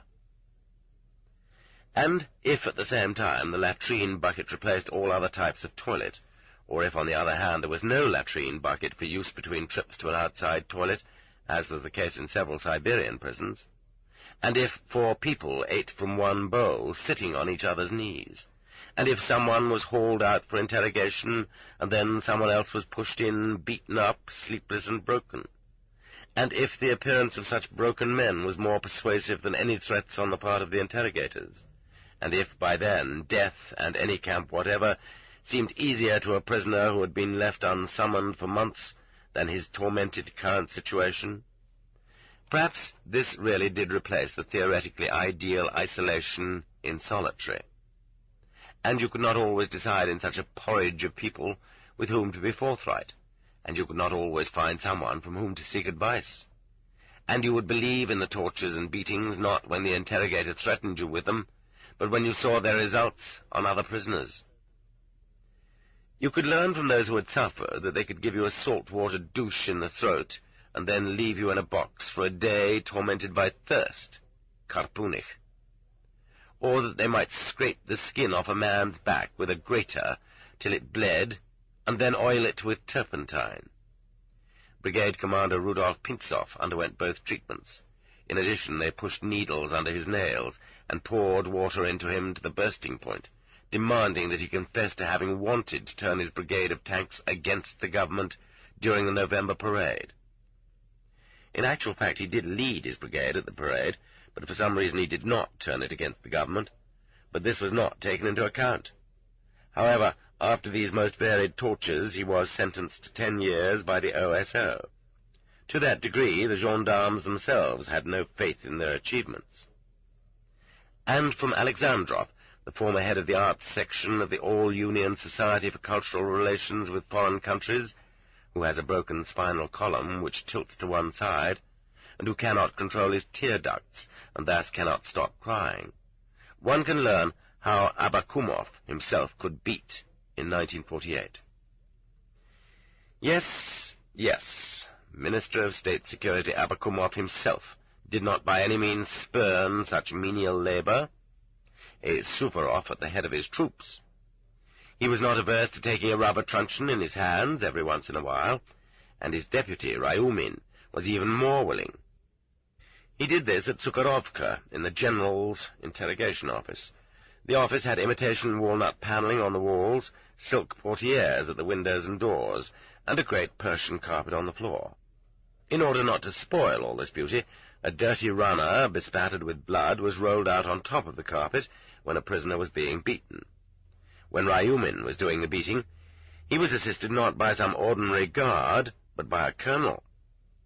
"And so," said Ryumin politely, stroking his rubber truncheon, which was 4 centimeters, an inch and a half, thick, "you have survived trial by sleeplessness with honor." Alexander D. had cleverly managed to last a month without sleep, by sleeping while he was standing up. "So now we will try the club. Prisoners can't take more than 2 or 3 sessions of this. Let down your trousers and lie down on the runner." The colonel sat down on the prisoner's back. A.D. was going to count the blows. He didn't yet know about a blow from a rubber truncheon on the sciatic nerve when the buttocks have disappeared as a consequence of prolonged starvation. The effect is not felt in the place where the blow is delivered. It explodes inside the head. After the first blow, the victim was mad with pain and broke his nails on the carpet. Ryumin beat away, trying to hit accurately. The colonel pressed down on A.D.'s torso. This was just the right sort of work for 3 big shoulder-board stars assisting the all-powerful Ryumin. After the beating, the prisoner could not walk, and of course was not carried. They just dragged him along the floor. What was left of his buttocks was soon so swollen that he could not button his trousers, and yet there were practically no scars. He was hit by a violent case of diarrhea, and sitting there on the latrine bucket in solitary, A.D. guffawed. He went through a second and a third session, and his skin cracked, and Ryumin went wild and started to beat him on the stomach, breaking through the intestinal wall and creating an enormous hernia through which A.D.'s intestines protruded. The prisoner was taken off to the Butyrki hospital with a case of peritonitis, and for the time being their attempts to compel him to commit a foul deed were suspended. That is how they can torture you, too. After that it could seem a simple fatherly caress when the Kishinev interrogator Danilov beat Father Viktor Shipovalnikov across the back of the head with a poker and pulled him by his long hair. It is very convenient to drag a priest around in that fashion. Ordinary laymen can be dragged by the beard from one corner of the office to the other. And Richard Ohola, a Finnish Red Guard, and a participant in the capture of British agent Sidney Riley, and commander of a company during the suppression of the Kronstadt revolt, was lifted up with pliers, first by one end of his great moustaches, and then by the other, and held for 10 minutes with his feet off the floor. But the most awful thing they can do with you is this: undress you from the waist down, place you on your back on the floor, pull your legs apart, seat assistants on them from the glorious corps of sergeants, who also hold down your arms, and then the interrogator, and women interrogators have not shrunk from this, stands between your legs, and with the toe of his boot or of her shoe, gradually, steadily, and with even greater pressure, crushes against the floor those organs which once made you a man. He looks into your eyes and repeats his questions, or the betrayal he is urging on you. If he does not press down too quickly, or just a shade too powerfully, you still have 15 seconds left in which to scream that you will confess to everything, that you are ready to see arrested all 20 of those people he's been demanding of you, or that you will slander in the newspapers everything you hold holy. And may you be judged by God, but not people. "There is no way out. You have to confess to everything," whisper the stoolies who have been planted in the cell. "It's a simple question. Hang on to your health," say people with common sense. "You can't get new teeth." Those who have already lost them nod at you. "They're going to convict you in any case, whether you confess or whether you don't," conclude those who have got to the bottom of things. "Those who don't sign get shot," prophesies someone else in the corner, out of vengeance, so as not to risk any leaks about how they conduct interrogations. "And if you die in the interrogator's office, they'll tell your relatives you've been sentenced to camp without the right of correspondence, and then just let them look for you." This book is continued on Cassette 5, Side 1. "If you die in the interrogator's office, they'll tell your relatives you've been sentenced to camp without the right of correspondence, and then just let them look for you." If you are an Orthodox